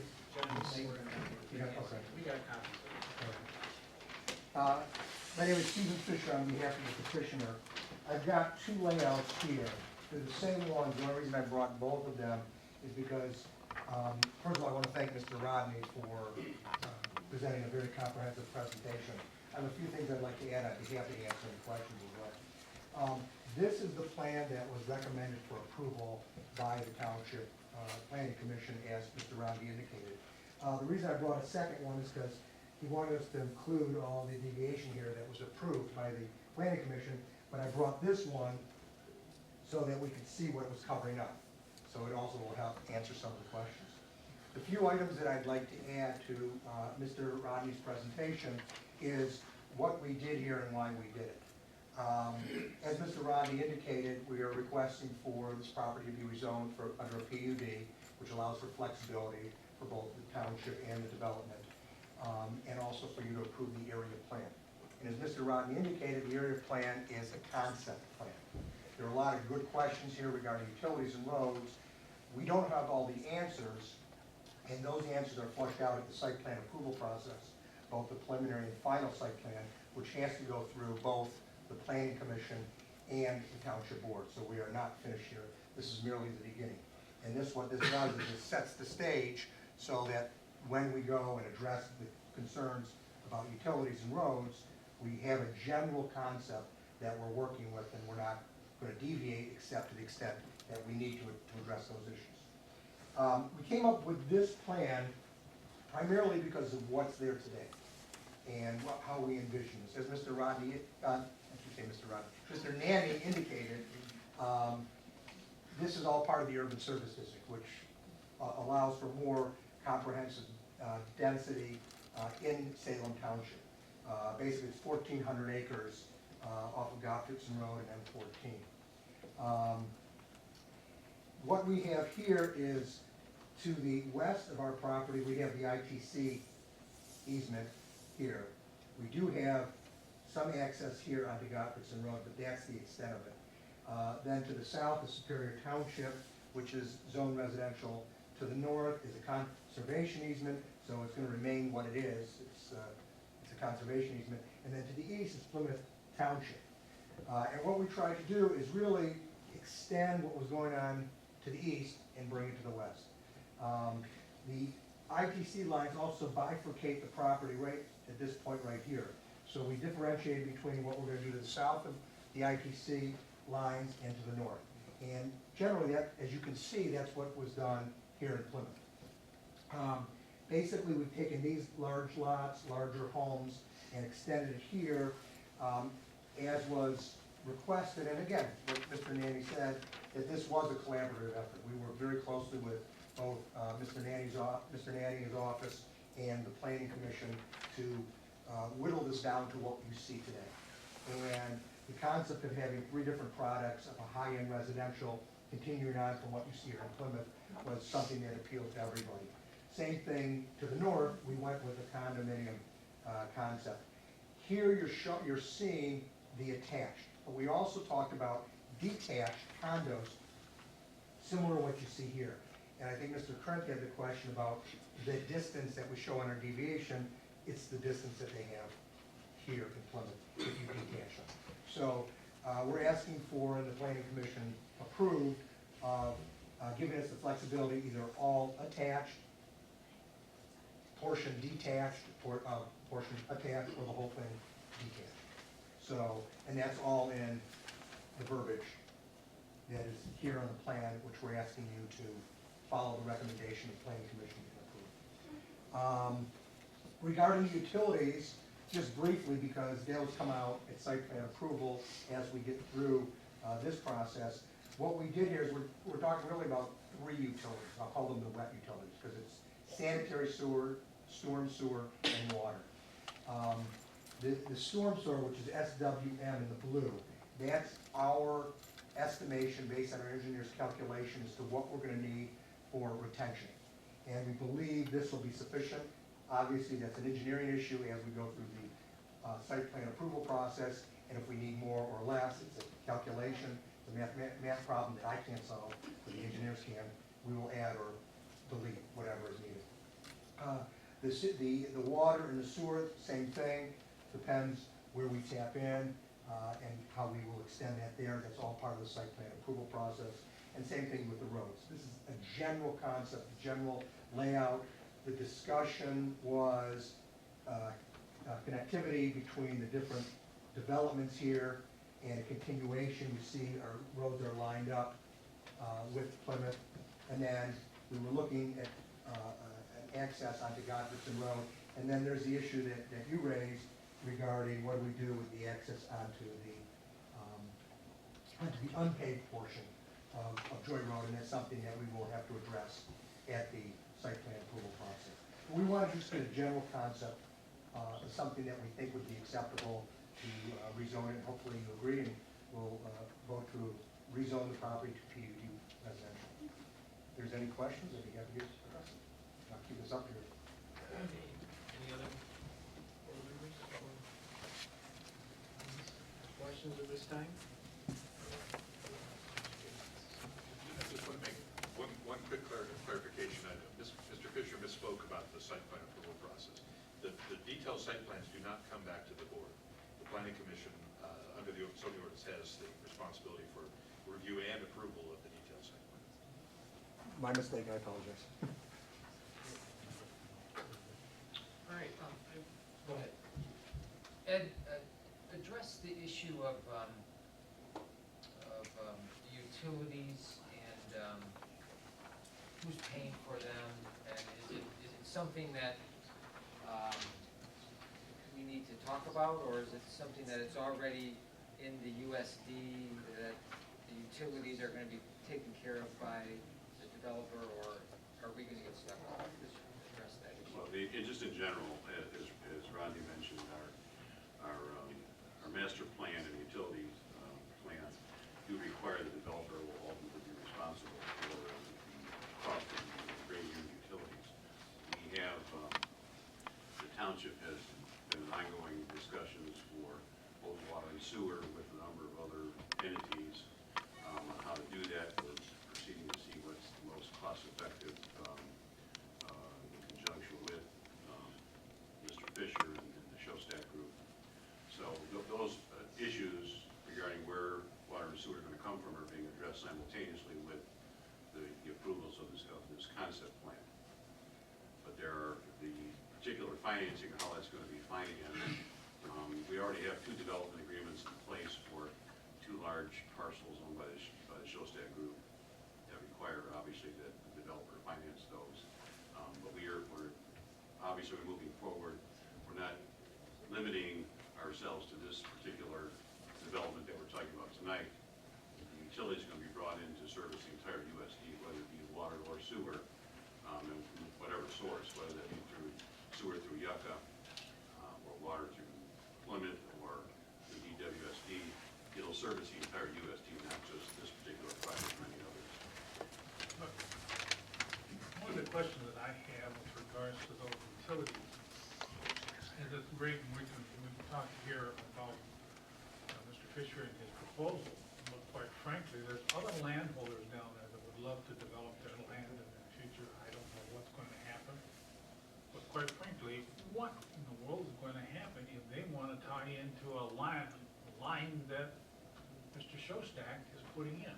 Who's going to pay? How do we regulate future development into the whole USD that isn't just this development, or just there are other parcels that they have to the north? Well, ultimately, when anybody taps into the system, they'll be responsible for picking up their share. At this point, as things have progressed, I think the Showstack Group is going to end up owning the majority of the USD property anyway, so it's kind of a moot point.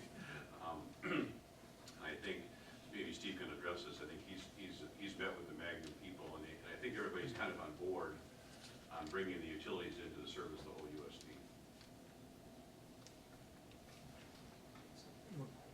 Be happy to address that.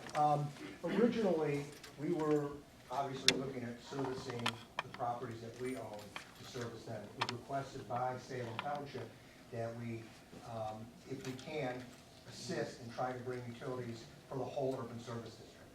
So we've been working very closely with the township in bringing the utilities to the entire urban service district. And the best way to address it is to have an SAD, so all those that can and want to access utilities will have it.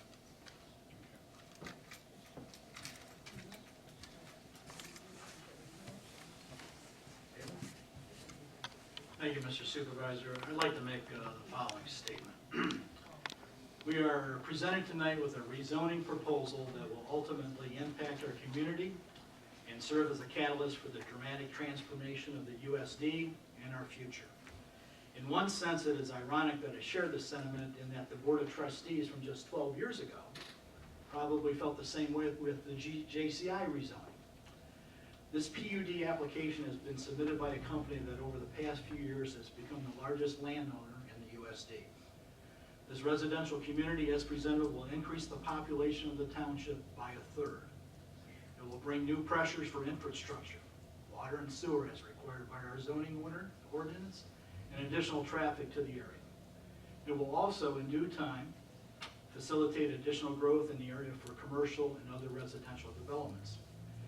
In that this is the first residential development of this magnitude to be submitted for approval, I feel that it is imperative that this development be not just good or acceptable, but should be first class. We currently have no residential subdivisions in our township that have the density that is before our review tonight.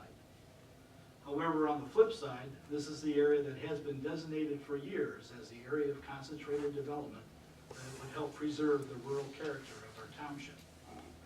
Coincidentally, with the ongoing efforts of investigating water and sewer for the USD in recent months with the developer, it has become clear that there is limited capacity for bringing both of those items into the USD. So while there has been a lull in building activity the past several years, the growth that our neighboring communities has experienced in the past 10 years has reduced the availability of sewer capacity into Watua and Yucca. And while there is an ample supply of water that can be obtained directly from Detroit, There are engineering issues that would need to be addressed to ensure adequate water pressure for public safety concerns. While engineering designs can overcome that concern, there are financial hurdles that come into play as well.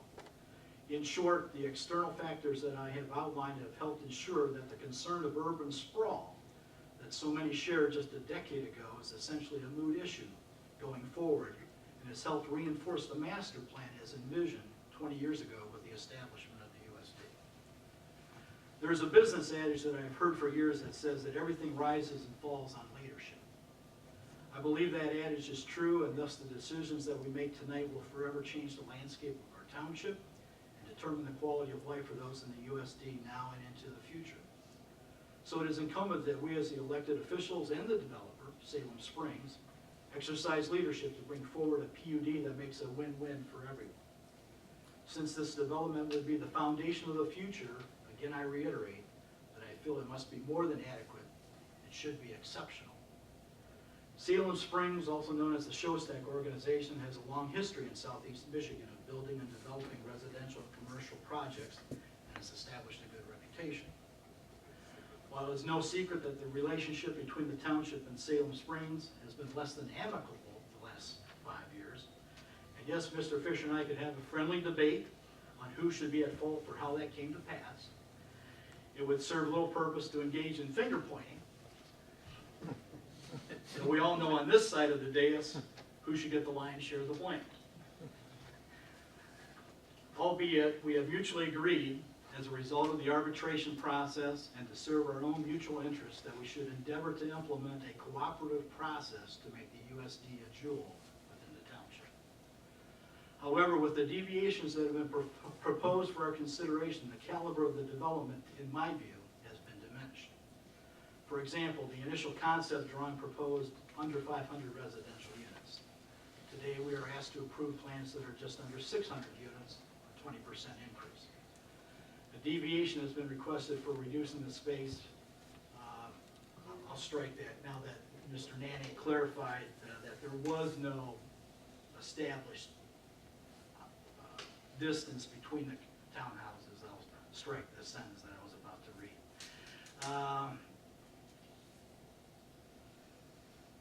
So with the condos and the townhouses being clustered, if that were to proceed forward with 287 townhouse units, as shown on the print, I can appreciate the developer seeking to maximize their profit potential and increase the density as much as possible. The question that I ask is, what is the benefit to the township and the future residents who would reside within this proposed residential community? I would suggest that at a minimum, there should be some percentage or designated number of units that are detached. In conjunction with that evaluation should be where within the development it would make the most sense for detached units to be located. As an example, next to existing parcels on Napier Road, perhaps near the clubhouse, by designated or regulated wetlands. I don't profess to be a planning expert, I just throw those out on the table for consideration. I propose that this be considered to enhance the development and move it more in the direction of being a first-class development. Additionally, I am concerned about the Joy Road thoroughfare. Mr. Wensley already asked some questions about that. While the plans show 2 cuts into Joy Road, there is no indication that this artery would be paved. This section of road was evaluated as a joint project with Superior Township earlier this year for a 6-inch gravel road improvement. It would certainly enhance the long-term aspect of this residential community to have a paved road for the increased traffic in this corridor. The other concerns I have may be more in the jurisdiction of the Planning Commission, where preliminary and final site plans are submitted.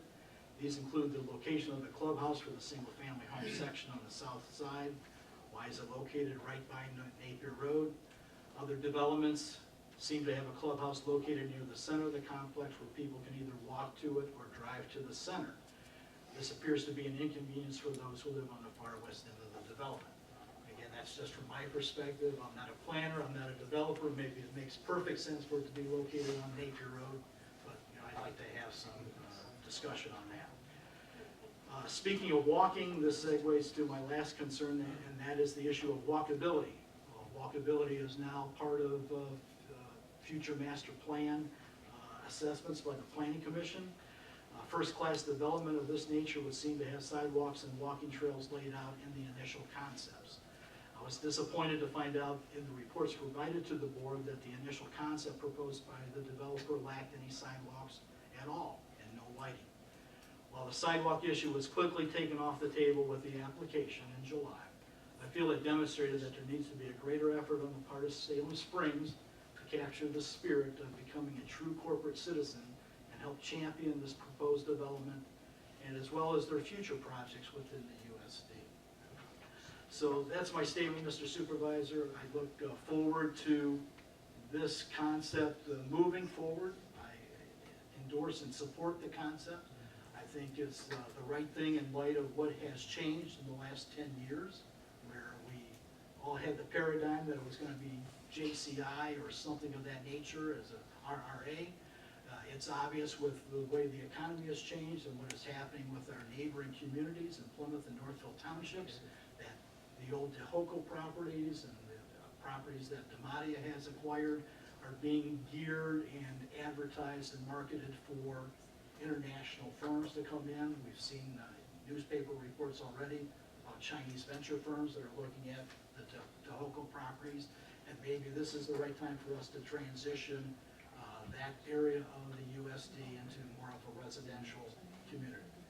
So I support the concept. I'd like to see less density. Perhaps we can work through some of those issues as we go forward tonight. Mr. Trent? One other question that I would like to ask, and it goes beyond this, but it goes into the whole general development of the USD. And that is, the fact is that we are right now facing a major road problem in the whole township. Almost every north, south, east, west, and we've got the traffic flows and all the other stuff that goes with that right now that we've been working at, trying to prioritize which roads we need to start putting more maintenance on, that kind of stuff. But what I envision, anything going in here, and this may be more applicable to your future ventures down the line, but it's going to definitely increase traffic volume on every single road within this township, which is going to put an enormous burden on us to try to maintain, try to pave, try to do other things in order to try to get these roads back up to speed. So to me, I would like to know, and I would like to be able to say that you guys or somebody has run a traffic study of knowing where the traffic is going to be coming from, where's it going to, and this is all part of the total USD, not just here, but I'm just as important as what's going down there, because I know that what you're doing here is going to be followed up by, I'm saying you're doing a good job here in trying to protect a lot of the wetlands and doing a lot of the things that I think that you're being very conscious of what we want to do in this township. But on the other hand, I really want to know what's going on down there, and I want to look at the total picture as to what our traffic density is going to be here in the township. Your ordinance provides, and we obviously going to follow the ordinance, a traffic study and the site plan approval process. So we will have to commission the traffic study and indicate what roads. Washington County, these are Washington County roads, and so we're going to have to comply with the Washington County requirements. Just to add, Mr. Trent, I appreciate your comments, and we too want it to be a substantial, significant, high-end, wonderful community. That's why we believe we designed it, maintaining the natural features as much as possible. Like you mentioned, we do have a significant number of acres that we own in the township, and if our first development is anything less than superior, it will have a negative impact on the rest of our property. And we want to maintain the high-end nature of the community. Like I said, we're looking at what's done over on the Plymouth side. We like the high-end residential. That's why initially we showed the detached, but we're thinking that the trend may be more now towards we were showing the detached. We think the trend now is more towards the detached, away from the attached. So we're not certain whether we're going to do all or a portion of it one way or the other, but we wanted that flexibility based on the market. But I think we're leaning towards doing some of the detached as well. Any other questions? Any other questions? take some from the audience. Good. All right, start right here in the front, and then we'll go in the back. Well, it's been explicitly stated a couple of different times by a couple of different people that the water and sewer are pretty well organized, and who's funding that baby? Who's funding the roads? Is the Washtenaw County Road Commission gonna do anything? They've done a horrible job with our roads as in the existing situation we have now. Our gravel roads are horrendous. You know, where's the road work coming from? I haven't heard anything in the developers' discussion about paving Joy or anything else like that, adding a whole other bridge on the freeway, because that two-lane bridge going over the freeway, Godfredson, is gonna be a 5-lane or two-lane bridges at some point in the next 6 or 10 years. Who's paying for all this stuff? I don't want any township funds deviated from our activities to fund that road project stuff. Yeah, I believe, you know, a lot of that's gonna be before the Washtenaw Road Commission, what has to be done, and with the developer. Yes, but My question is, why so many units? I mean, that's why people move down here in Salem, because we like the rural areas. We don't care what's, look what happened to Canton, now look at Novi, long time out, every acre is being developed, because they want the money. Is that what Salem's all about, because we want the money? No, we want the quiet, the rural area, you walk outside, you can walk down the road. There's horse farms around here, there are people riding on our grass because they gotta be off the road because the cars are going by so many. My question is this to the board members, is this what you wanna turn Salem into? okay. Jim, Yes, this is more directed to Mr. Fisher, I think. I'm really disappointed in that you have not conceived the idea that sidewalks are important in a community. I think sidewalks, the ones I've been into developments where I've seen them, add a cohesiveness in the neighborhoods, and rather than having a green that runs from the house to the curb that says, don't stay on my, step on my lawn, or don't come near me, you get more of a cohesive neighborhood. And for people to travel around within the concept of having a very big complex, I think sidewalks are important. And we are building them. You are? Yeah, that was, I think Mr. Nanny mentioned item number 3. Oh, I thought I heard Mr. Trent say that you weren't, so. Mr. Trent, did you say that? I did, but that was their initial concept drawings indicated that, and they took that off the table in July. And I referenced that, but on that point, Thank you, Mr. Fisher. You're welcome. could you address, if you know the answer at this point, as far as sidewalks? Would sidewalks be on both sides of the road, or is it too early to tell? Yeah. I think we're gonna do both sides of the road. And, just, on the Plymouth Township side, I don't know how wide that road is that they have in their development. I think they only have sidewalks on one side of the They road. only have sidewalks on one side. Yeah. And they have no parking on one side, which I presume is for fire truck purposes. Is the proposed 66-foot right-of-way adequate to allow parking on both sides of the street in the development, or would we be saying no parking on one side of the street? No parking on one side. anybody else on this side? But I'm glad that you've incorporated the sidewalks, and, going forward, it's too early to tell right now, but, there might be some potential for incorporating walking trails in the Conan property that's on the north, and that would certainly be an asset to that residential community if they have the ability to access parkland on the north. I'm sorry, then you wanted us to look at developing trails in the conservation? Trails within, the walking paths, the things that you've indicated in the updated report that will be part of it. Okay, Tom? I may have misunderstood, but what I heard was that if the township board, our elected officials, approve this tonight, there would be no more discussion with the board, it's all with the planning commission.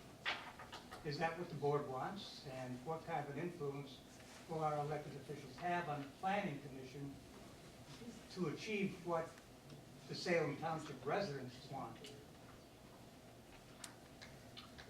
Well, I would recommend that people who are really concerned about this attend our planning commission meetings and,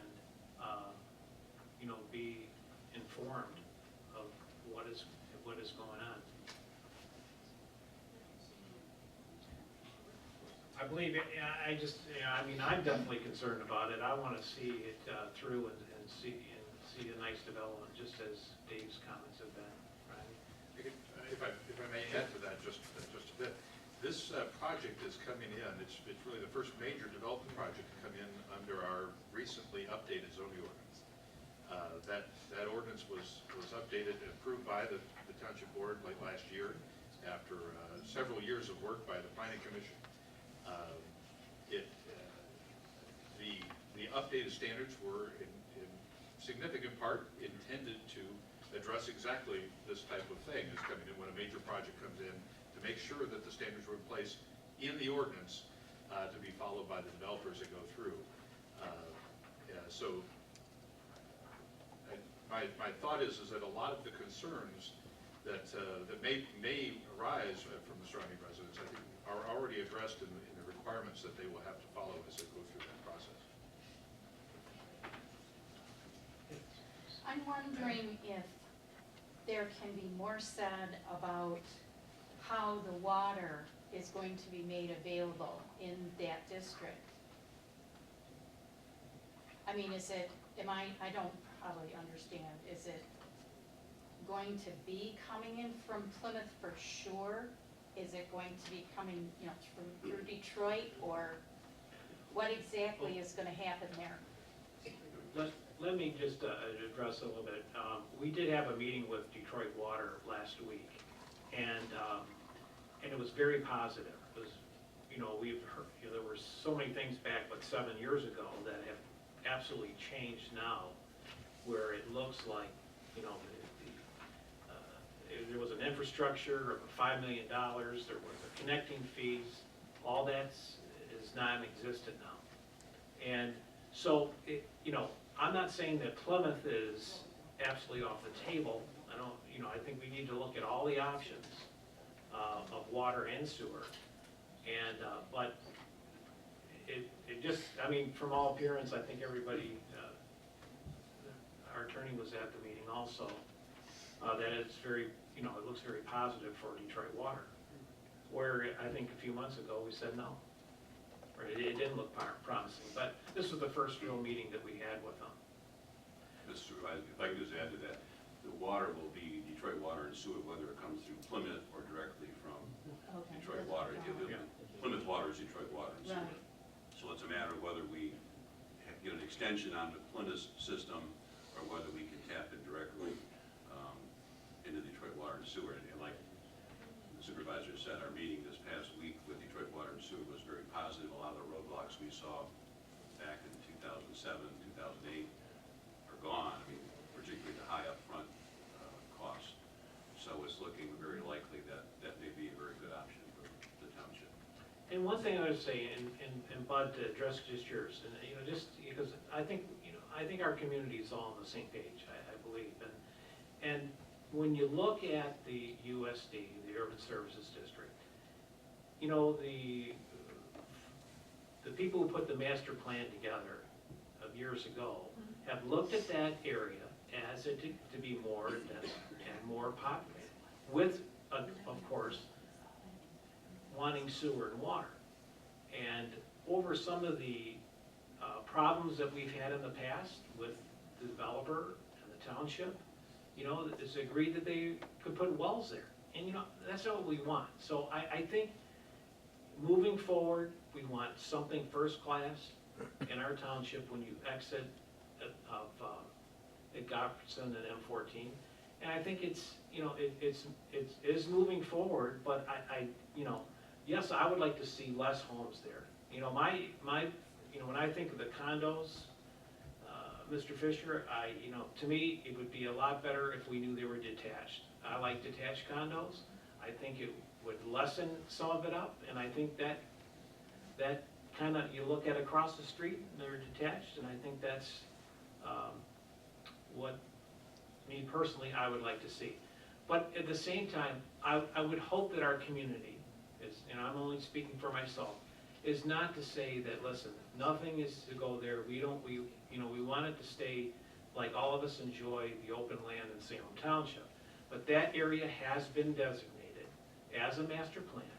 As developers are buying this property that they have, it's to be developed. And all we can hope for and strive for and work for is we want something that is, hey, you're in Salem Township, this is a nice community, and look what we have here. So, again, it's just about working together. And I think that's where that area is, that's where the sewer and water is gonna go, and that's what our planners have said years ago, where it's gonna be. Okay, Phil. Phil Chin, yeah, I have horses, and I want the place to remain rural, wouldn't move here otherwise. Two issues. One is to the board, and it's a question, and that would be, there are a lot of deviations, and should you decide to move forward and approve with these deviations, and should, for some ungodly reason, it not be successful, does that then mean that the zoning and the deviations are permanently in place and someone else can come in and use it as deviations and move beyond? Or is there a reversion so that you get to go through the negotiations all over again? And the second then is addressed here. I see one road onto Godfredson, and I realize Godfredson, but I also see a freeway entrance right above that. And I see 587 people driving out that road to go to work. Looks like a bad traffic situation to me. Thank you, sir. Well, first of all, you said you're planning on doing this development, and it was the way the people made the master plan 12 years ago. Well, as I recall, it's only been recently that this property, the USD, was supposed to be small business and light industrial and offices, and all of a sudden, it's now, we've got this huge complex full of houses that are very dense and very much smacks of the projects they had downtown, and I think you people ought to lessen the density, and like he said, you have to worry about all these people coming in and out of the roads and everything.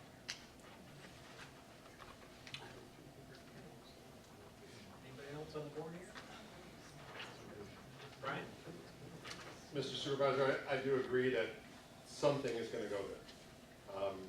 Population density, we could go back and forth with the developer for a while. I would like to correct Mr. Trent. REI had a development back late 90s, early 2000, that was almost 400 condos, homes. So this is not the first large scale. They also had a 9-hole golf course. I believe it was 9 or 18 holes. It was proposed when I first was elected, and that just fell by the wayside. So this is not the first. And the second, I'd like to address the planner that everybody makes mistakes. Mr. Fisher does not make mistakes when it comes to planning and zoning and these types of elements. If they put a comment in there that would circumvent the wetlands for Salem, it was in there for a reason. I give you credit that you found it, but they don't make mistakes like that. I sat on that board for 12 years. I've worked with the Salem Springs for a while. They are very good at their jobs. They will maximize their profit, which their shareholders want them to do. That's just a business. So there's that, and to make the mistake of, this will come back to the board, that's not a mistake either. That's just something that was said to sort of alleviate some of the fears. This is the last time this board will see anything from this developer for this particular proposal. And I would say that we would make sure, you would make sure as a board, that every I was dotted and T was crossed completely, even if that means hiring very expensive lawyers. No offense, Mr. Plato. Don't raise your feet. But very expensive I'm an lawyers. inexpensive lawyer, is that what you mean? I won't call you a cheap lawyer. But I would say that, again, I agree that this is probably a good plan. They're a good development company. However, we just need to make sure that every I is dotted and every T is crossed before it leaves this board's table to go down to the planning commission. Because again, we will be outgunned at the planning commission level. They will bring in developer and analyst and whoever else has to come in and talk to the planning commission and tell them exactly how it's gonna happen. And this board, who we elected, we don't elect the planning commissioners, will have already said yes to the proposal. So again, I'm not against it, I just would hope that we would make sure that we are completely covered. And Mr. Plato, the word arbitration isn't in the PUD at all, right? No. Okay, thank you. It will not be in anything that I've read. Thank you. Bob? Haven't been involved very much lately, I used to be. I'm happy to say that over the last 30 years, the township boards have avoided crossing into Wayne County for any kind of services.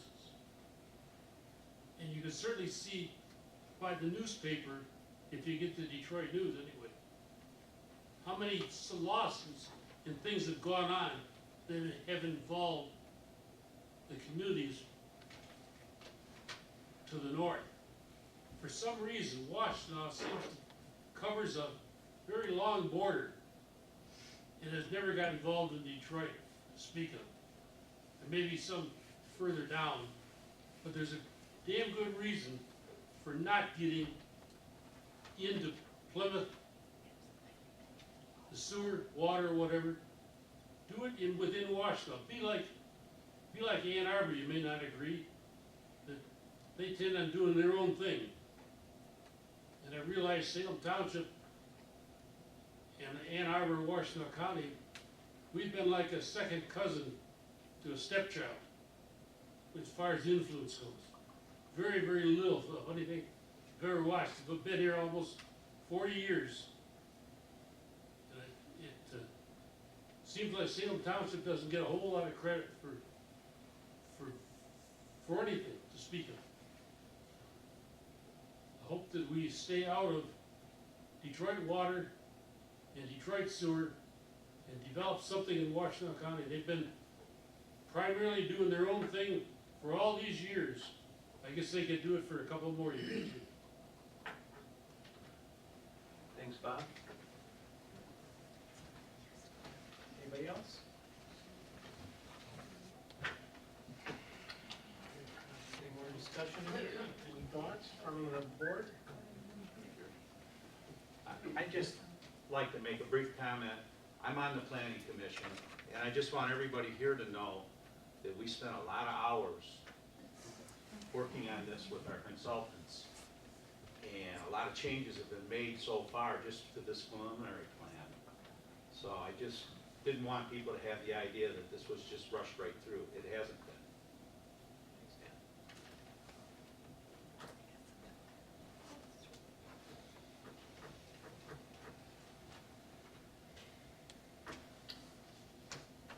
More comments from board members? Any suggestions we want to carry on? Any more questions to Mr. Fisher? So, Mr. Fisher, I do want to ask you about the detached condos. What would be the problem of looking at all the, if the board asked that they would be all detached? Well, we Is want, it going to be no problem? actually, we're the ones that proposed the detached units.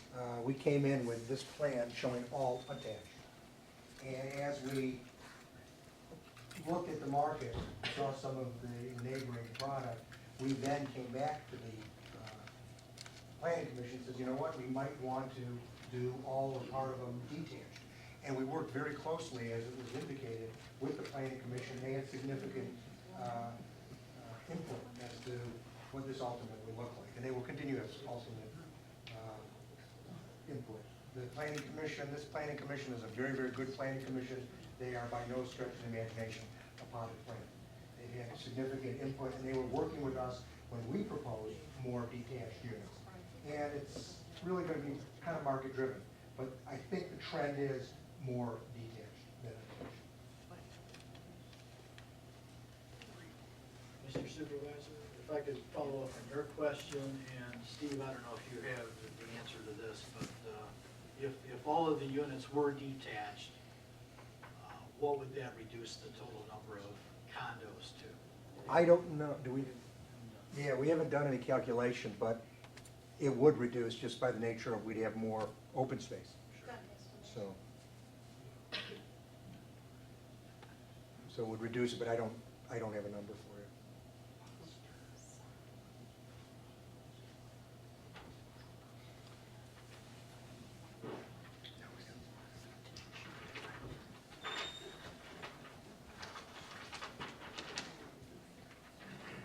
Rodney, I have a question. All the deviations of the record, on your report on page 4, section 4.04, you have 6 recommended conditions. After listening to some of the other questions and comments tonight, are there any other deviations, or is there anything else that we want to add to that? Do you feel like we need to add anything else to these types, or is it, you've done as much complex planning, and is there anything else we need to add to this to protect the interests of Salem Township? I think there've been a number of good comments. The questions about sidewalks, I think that maybe I just hit on a couple of the site development. I think were echoed by the Planning Commission, as was mentioned. I think they were addressed. Our master plan does talk about the need for walking trails and through. I believe that those pieces of the puzzle will come together as the site plan process goes forward. The other site development comments related to clubhouse. Mr. Fisher may be able to comment on this, but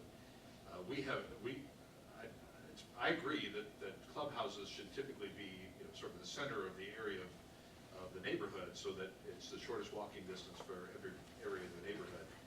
It is very common for developers today that choose to put in a clubhouse to put it out at a main entrance, because it's really part of the selling point of the development, and they want to make sure people see it. That does not necessarily mean it's in the best location, and ultimately the location that the clubhouses will be in is something that will be addressed in the site plan. I don't know if Mr. Fisher will take into account the idea of moving it. If it is something truly that the board feels needs to be moved off the main road and put into the interior of the development, you can make that a condition.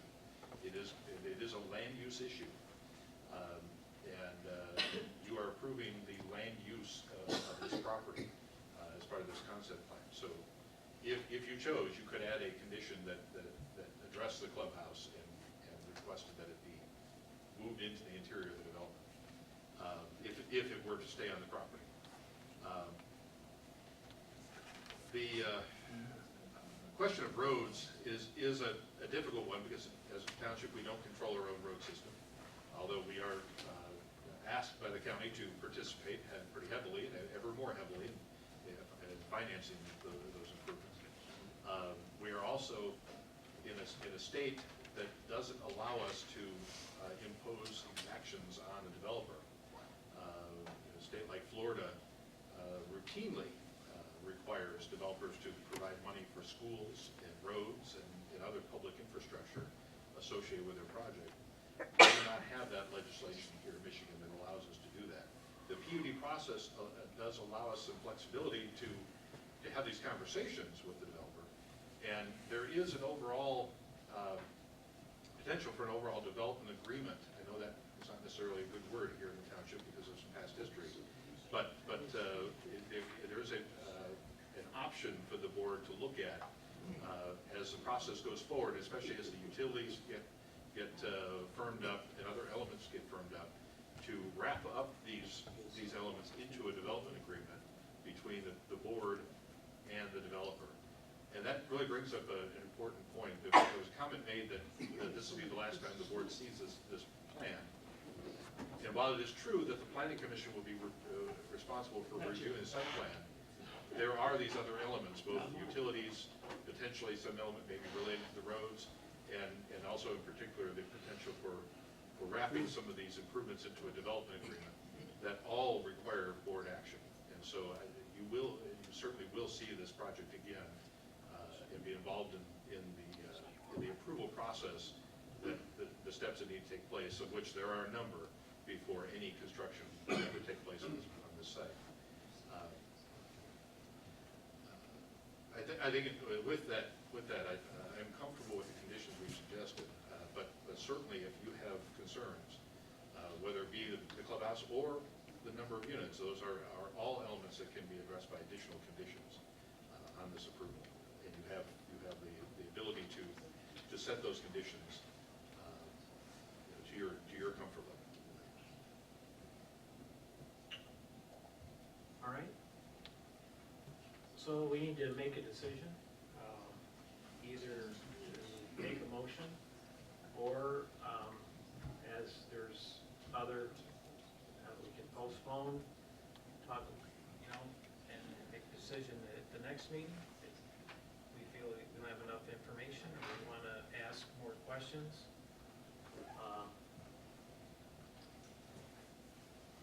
I'll ask 3 more questions, Mr. Supervisor. Mr. Fisher, do you know what the lot sizes are on the Plymouth Township part for the residential, single-family homes? About 100 to 100. We think it's about 100, 110 foot, linear foot frontage. I have not measured them, but that's. Would the depth of those lots be similar to, or are they actually larger than the 130 that you're proposing? Yeah. They're larger? Yeah. The location of the clubhouse, again, I'm not trying to dictate where it would be, but can you share your rationale for why one clubhouse in the condo complex is kind of more in the center versus being right on the main road for the residential? Well, we kind of put them, 2 of them, so that it would be easy access to all residents, but I mean, we're open for discussion as to if there's a suggestion that we move one or the other in a different location. We don't have a problem with having that discussion during the site plan approval process. As far as the larger lots in the complex for the residential community, all of the large lots seem to be configured toward the middle of the complex and don't reflect what's on the east side of Napier Road. As far as complementary, and I know when there was some discussions previously about coming forward with a residential proposal, that there was some dialogue about trying to replicate, if you will, to some degree, what was on the other side of the street. What's the flexibility of being able to flip-flop things or add more larger lots that would? Again, as we go through the site plan approval process and we start doing more detailed engineering, we'll have a better sense of the lay of the land and how best to configure the lots.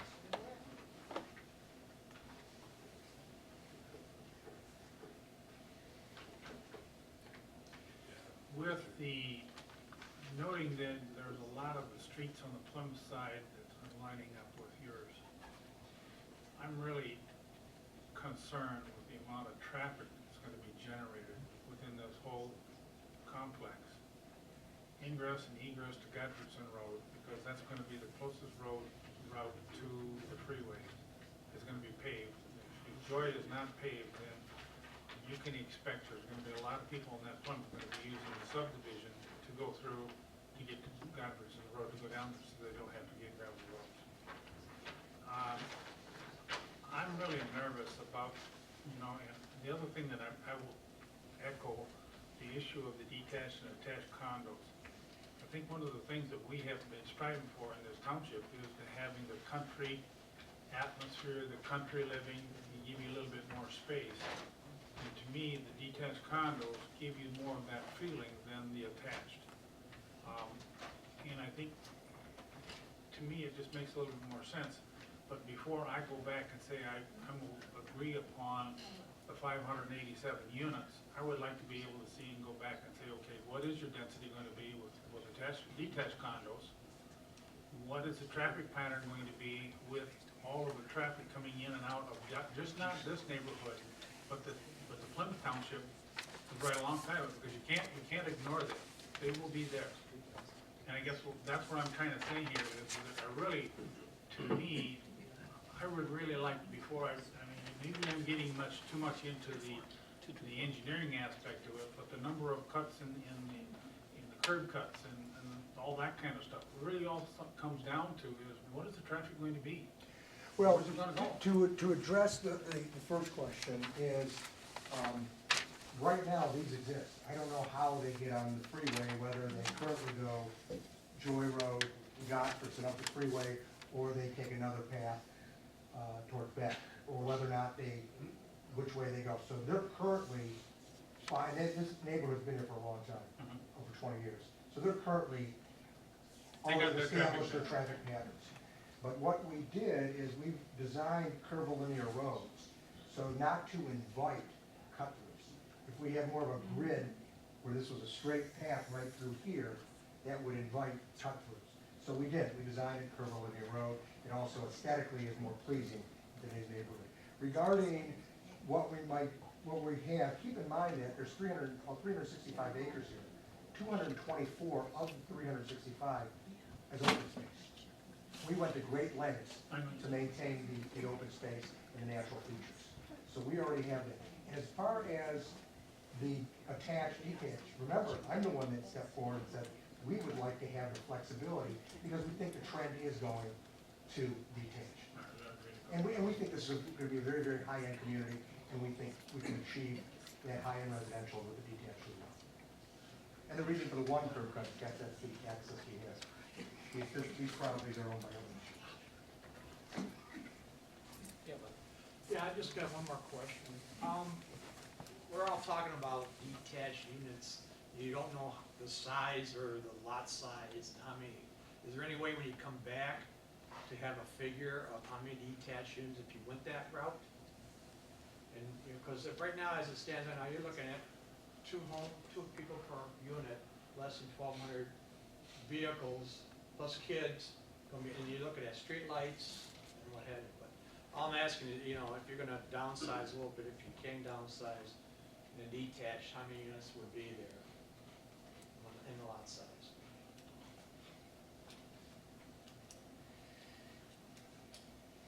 Also, regarding the traffic, keep in mind that this is zoned for the JCI, which I think they were envisioning 5,000 employees. So you had more traffic with the JCI than you do with this development. I'm not arguing, Yeah, but so- I guess where I'm really coming from Yeah. is that we can't just gloss over traffic. No, and we're not going to. We're not suggesting you do, and Washington County Road Commission will obligate us to address those issues. Maybe streetlights, or maybe a lot of other stuff. Right, well, that will all be a function of what the traffic study tells us.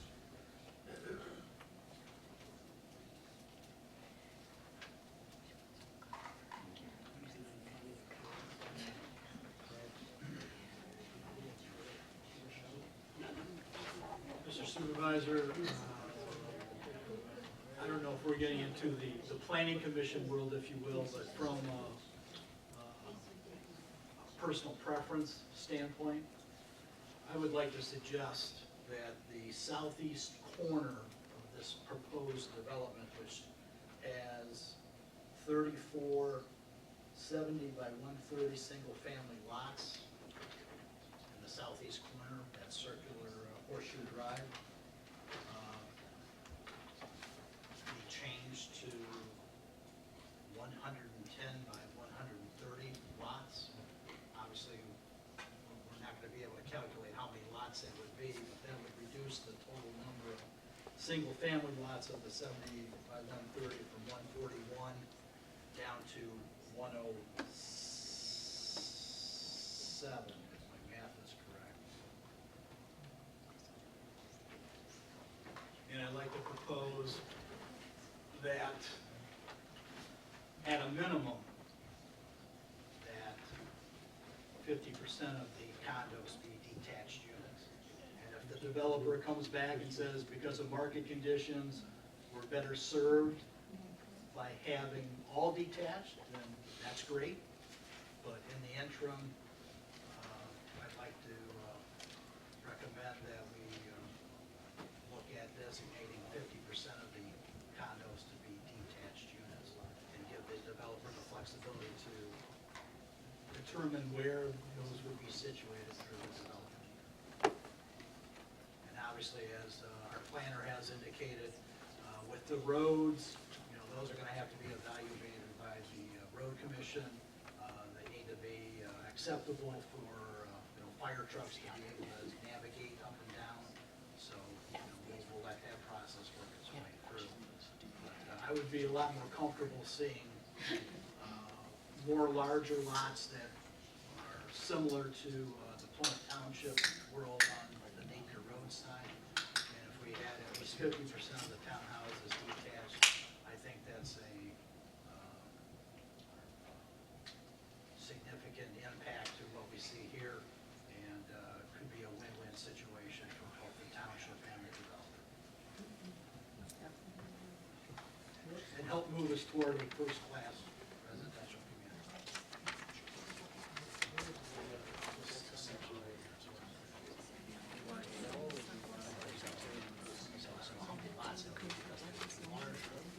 Fewer. 70 by 130 by 30. Lots.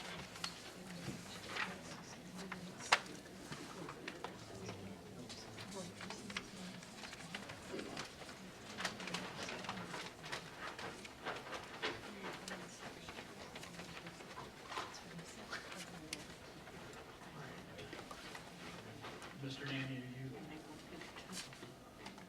recognizing what I'm proposing here as part of an alteration? Yes, I recognize what you're proposing.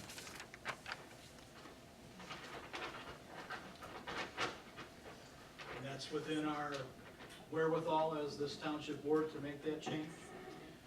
You are, yes, it is. My suggestion would be that it may be appropriate to give the developer the opportunity to redraw the plan to show the direction that you're suggesting, if the board concurs with that, just so that you have an accurate plan to review that, rather than looking at it this evening.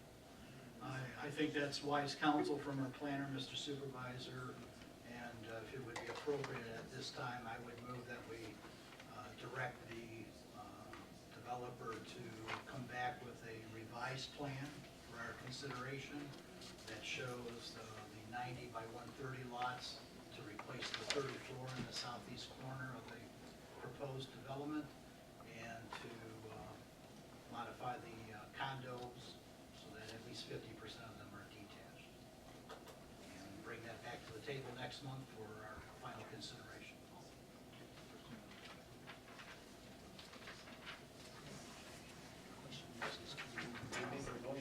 Yes, sir, I'll make that a motion to direct the developer to make those changes as discussed and bring that back to the table for next month. Excuse me, Mr. Supervisor, I have just one more question. What sizes are these detached from the small size to the larger size? Do they have 2.5-car garage attached to them? And what sizes are the units themselves? I mean, are they gonna be little cracker boxes? How many square feet? Smallest to the largest. Okay, all right, well, let's just do this first, okay? We have a motion on the table, and do we have a second on that? I'll second it. All right, now we'll have discussion, and to answer your question, do we know the sizes? The size, the square footage on this, from the smallest unit to the largest one. And do they have, on the detached units, do they have 2.5-car garages? I mean, are they gonna look nice? Or are they gonna be just little, small, little places to? They're designed for 2,400 square feet per floor. So, and they're gonna be nice size, high-end, two-car garage. And the size of homes that you anticipate in today's market, Steve, would be 2,000 square feet? More than that, less than that? The total home? Yeah, Oh, yeah, more than that. for the residential, Yes. single-family homes, Yes. it'd be over 2,000 square feet. Just one comment, if I may, about that. The area plan stage, they're not, the applicants aren't required to put those numbers on the plan. But as part of the preliminary site plan and final site plan, one of the information requirements for those stages is that they do provide exactly that information and that it's actually on the site plan. So it becomes part of the approved site plan for the project.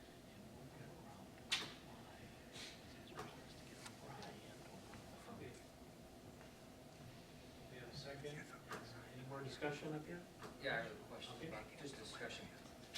All the recommendations, if we go ahead and approve this motion to amend the plan, like David's saying, what does it do to all the recommended? We'll be voting on that next month. Next month, yeah, Okay. that's right.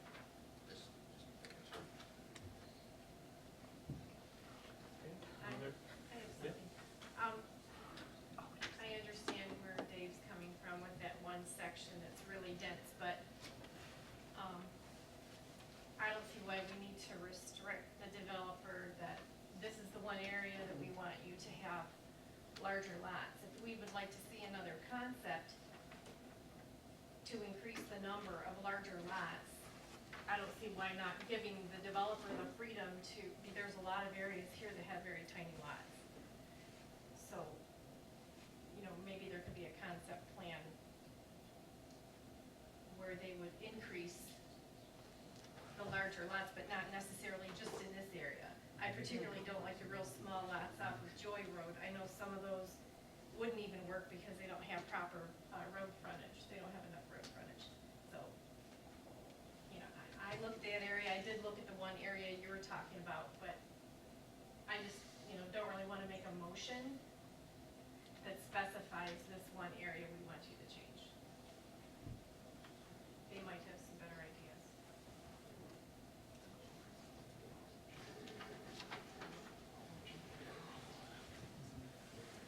Mr. Supervisor, I appreciate Mrs. McLaughlin's comment, and I'm certainly not adverse to that. I guess if it would not be too much to ask of the developer, if they could submit two plans, if they would so like. One that would reflect what I've proposed in the motion, and then perhaps an alternative that reflects the spirit of what you just mentioned, TJ. That if there is a better layout that would accommodate reducing the 70-foot lots by 34, and whatever, number of larger lots comes out of that, and let's say, just for discussion, it's 25 large lots, where would those be best situated? We can certainly look at that.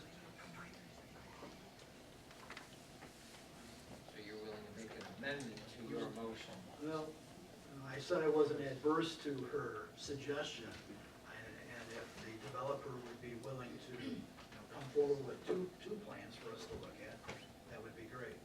But I think to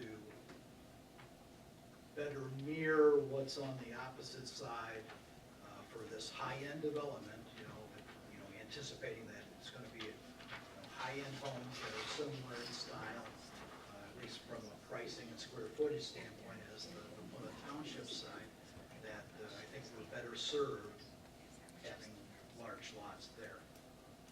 But again, if conceptually or from a design standpoint, it works better to have the larger lots located somewhere else, that's fine. Let's take a look at it. Can I ask a question? Make sure it's clear in my mind what's being discussed. Are these the 70-footers? Yes. What you're concerned with? Yes, sir. So you counted them, there's 34? 34. Okay, perhaps maybe we can suggest that approve the plan with the condition that would convert 34 of the 70-foot lots to 90-foot lots. And then it takes also into consideration where we would put those lots. So we have 34 less 70-footers and replace them with whatever the number would be for 90-footers. Actually, I'm asking for 110. You're asking, does it need to be 110? I want to see more yellow.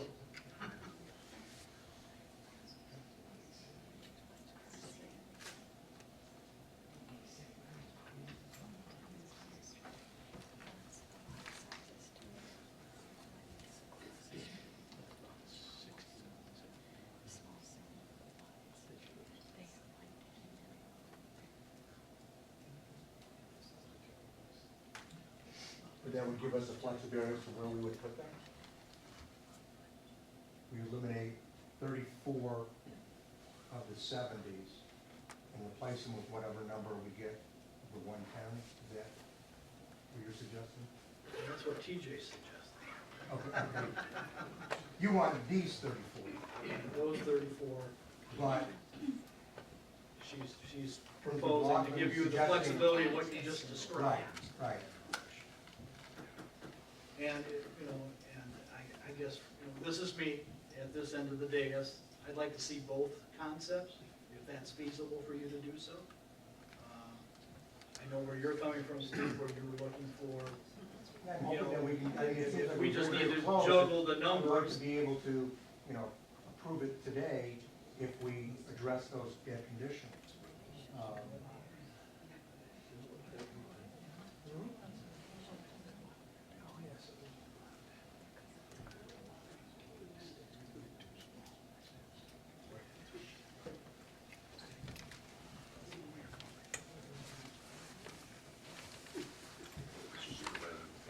Procedurally, trustee McLaughlin wants to add the additional requirement on to amend the motion that's presently on this board. And vote on that amendment to include the additional site plan. She has to put it in the form of an amendment, which has to be seconded. You have to And handle vote that it on, first. and then that becomes included in the original motion. And/or Mr. Trent could call the question immediately.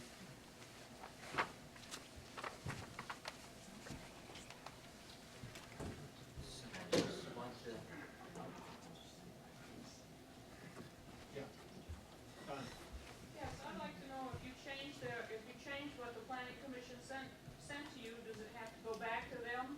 And they have to figure out what you guys need or want or amend it, and then it comes back to you again? And if so, why don't we just send it right back to them right now? It would take a lot less time. I can answer that question if you like. You have the option to make changes here as has brought up and approve the changes either as conditions or as requesting a revised plan that you can see before you take any action on it. You also have the option to send it back to the planning commission with that direction. You have the full choice either way to whichever way you prefer to handle it. I would recommend that you see any revised plan, so before you vote. Yes, I agree. So if that's what the board wants, then your option would be either to refer to the planning commission for further review or to postpone it to another meeting.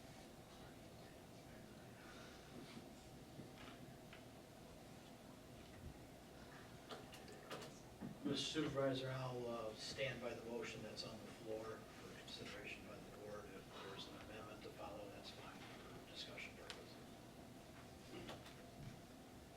Would someone like to support TJ's amendment to David's motion? I'll support.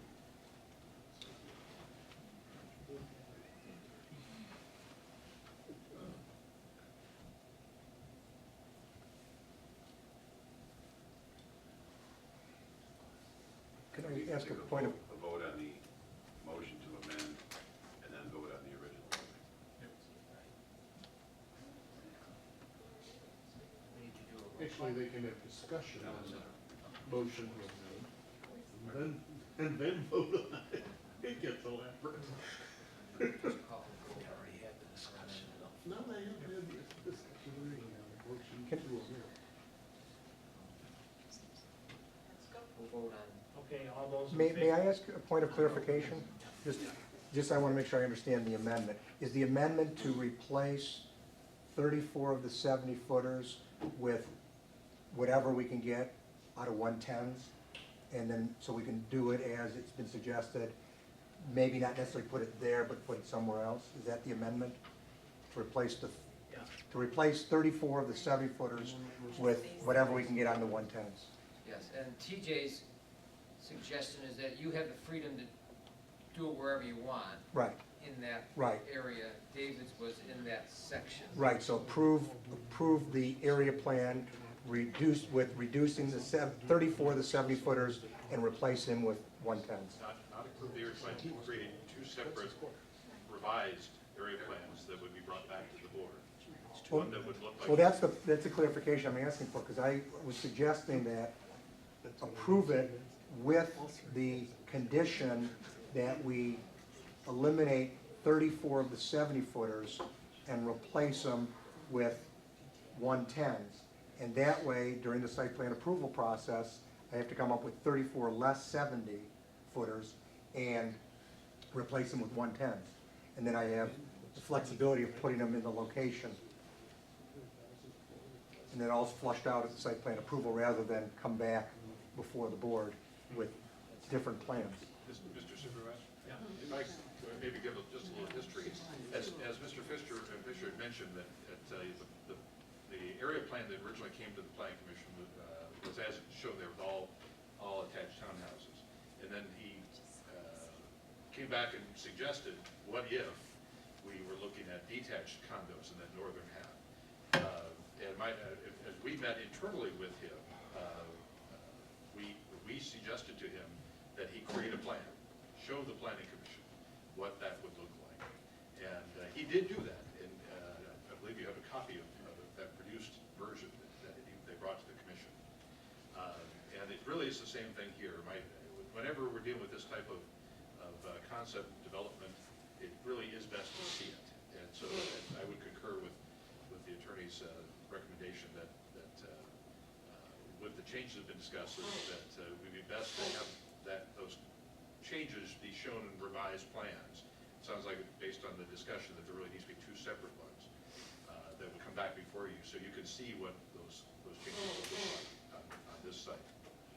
And that way you'll also be able to vote on a particular plan. You'll have two options in front of you, and you'll be able to vote on which one you want to approve.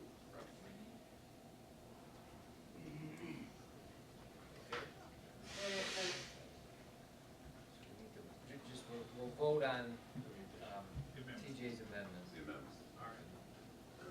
All in favor? All those in favor, and, That's just a roll call. let's do a roll call on it.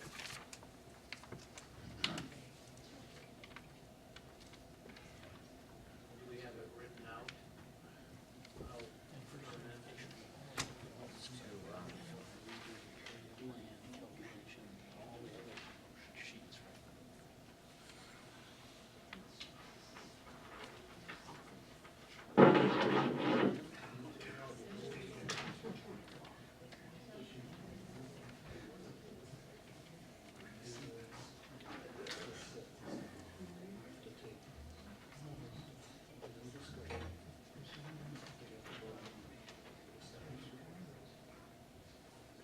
So basically, she's saying she wants to give the developer the flexibility to put those 110 by 130 lots where he so chooses. I would just add that requesting a revised plan to be brought back to the board. Showing that for you. A revised plan to bring back to the board.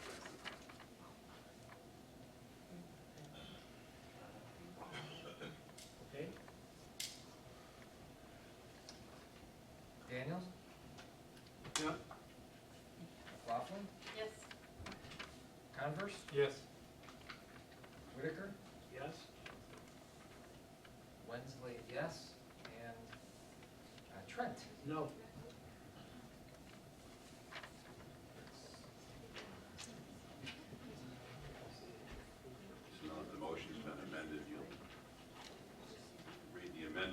motion and then vote on it.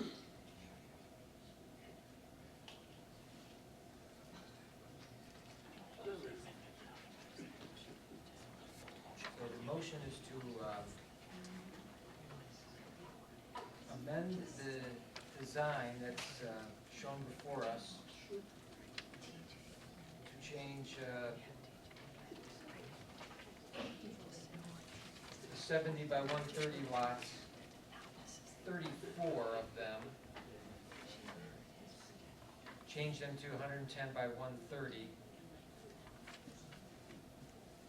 And we need two designs, one for the southeast quarter and one flexibility that the developer has in the development, as well as changing the design of the detached condos to make them 50% of them will be detached condos. And to bring two revised plans back to the board next month.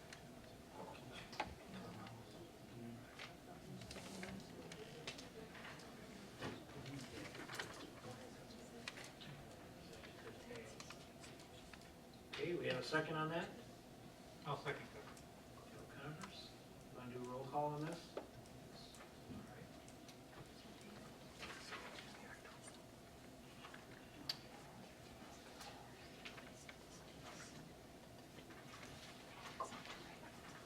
Daniels? Yep. Laughlin? Yes. Converse? Yes. Whitaker? Yes? Wensley, yes. And Trent? Yes.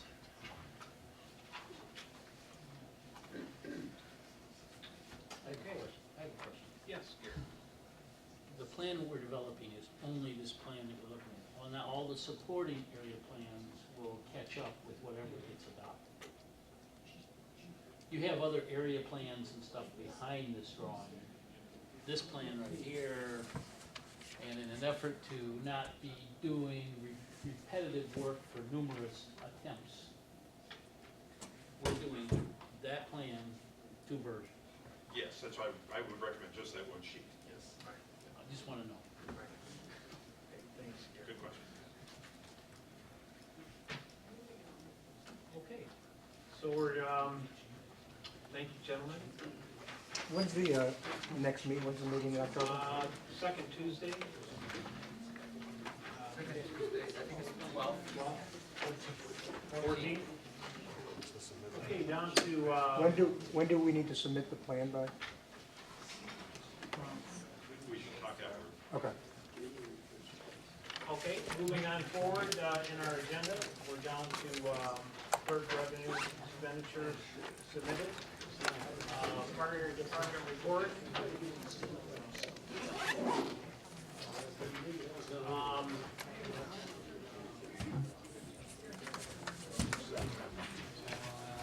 We have the calls before you from the chief.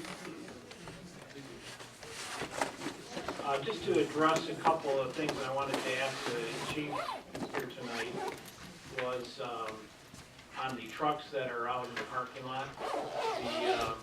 I always forget the number, but the one truck that is,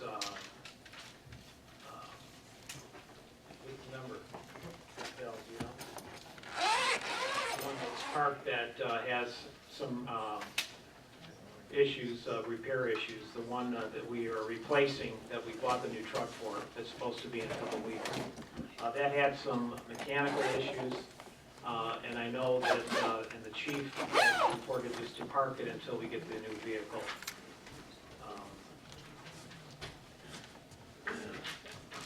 And so that's why the one truck is there. The second truck that's been there for, I don't know, a few days or so, I'm not sure why it's there, other than if the person who's driving it is out of town and they park it there.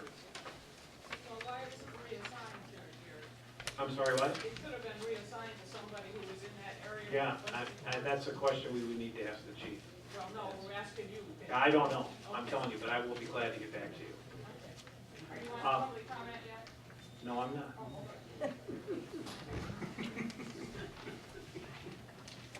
Okay,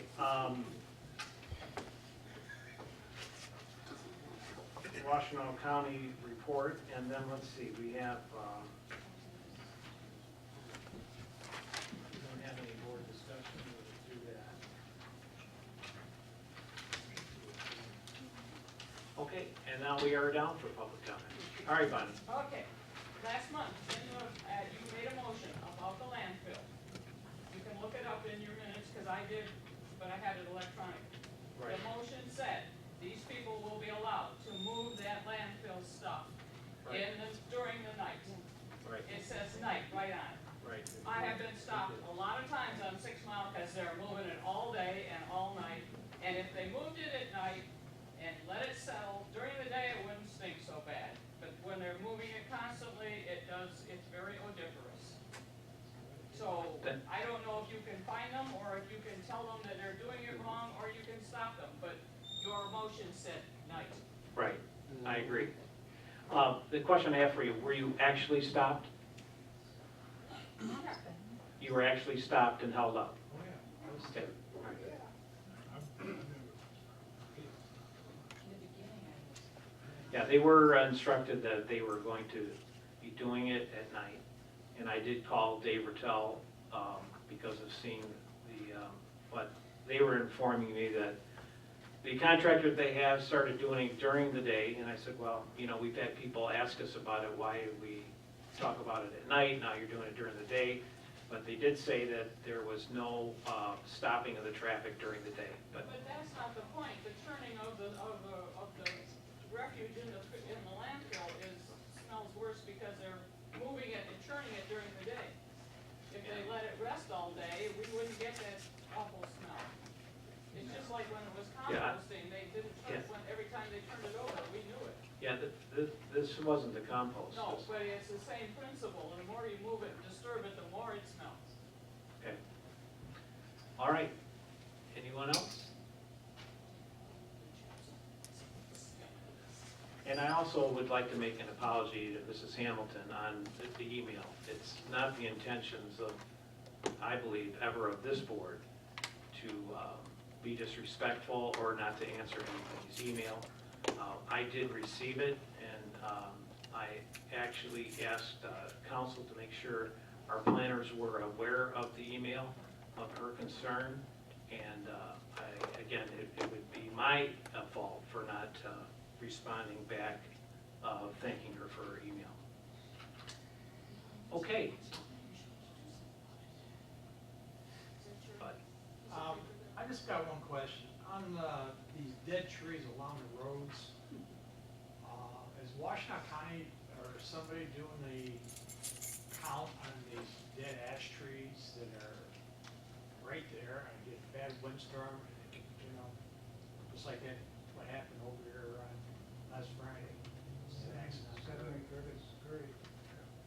Is anybody doing it, you know, maybe somebody contact Washtenaw? yeah, they, and we have, I mean, they are so behind, you know, we have a lot of ditching work and everything, and a lot of that is the tree work and everything that they have, so we have been on them and asking, even for the funds that we contribute, they are way behind on that and have not addressed some of the things, but I will mention the trees also. Thank you. Okay, anybody else? Sorry for the long night, but I know this is an important thing for our township, and appreciate everybody being here, so we're adjourned at this time.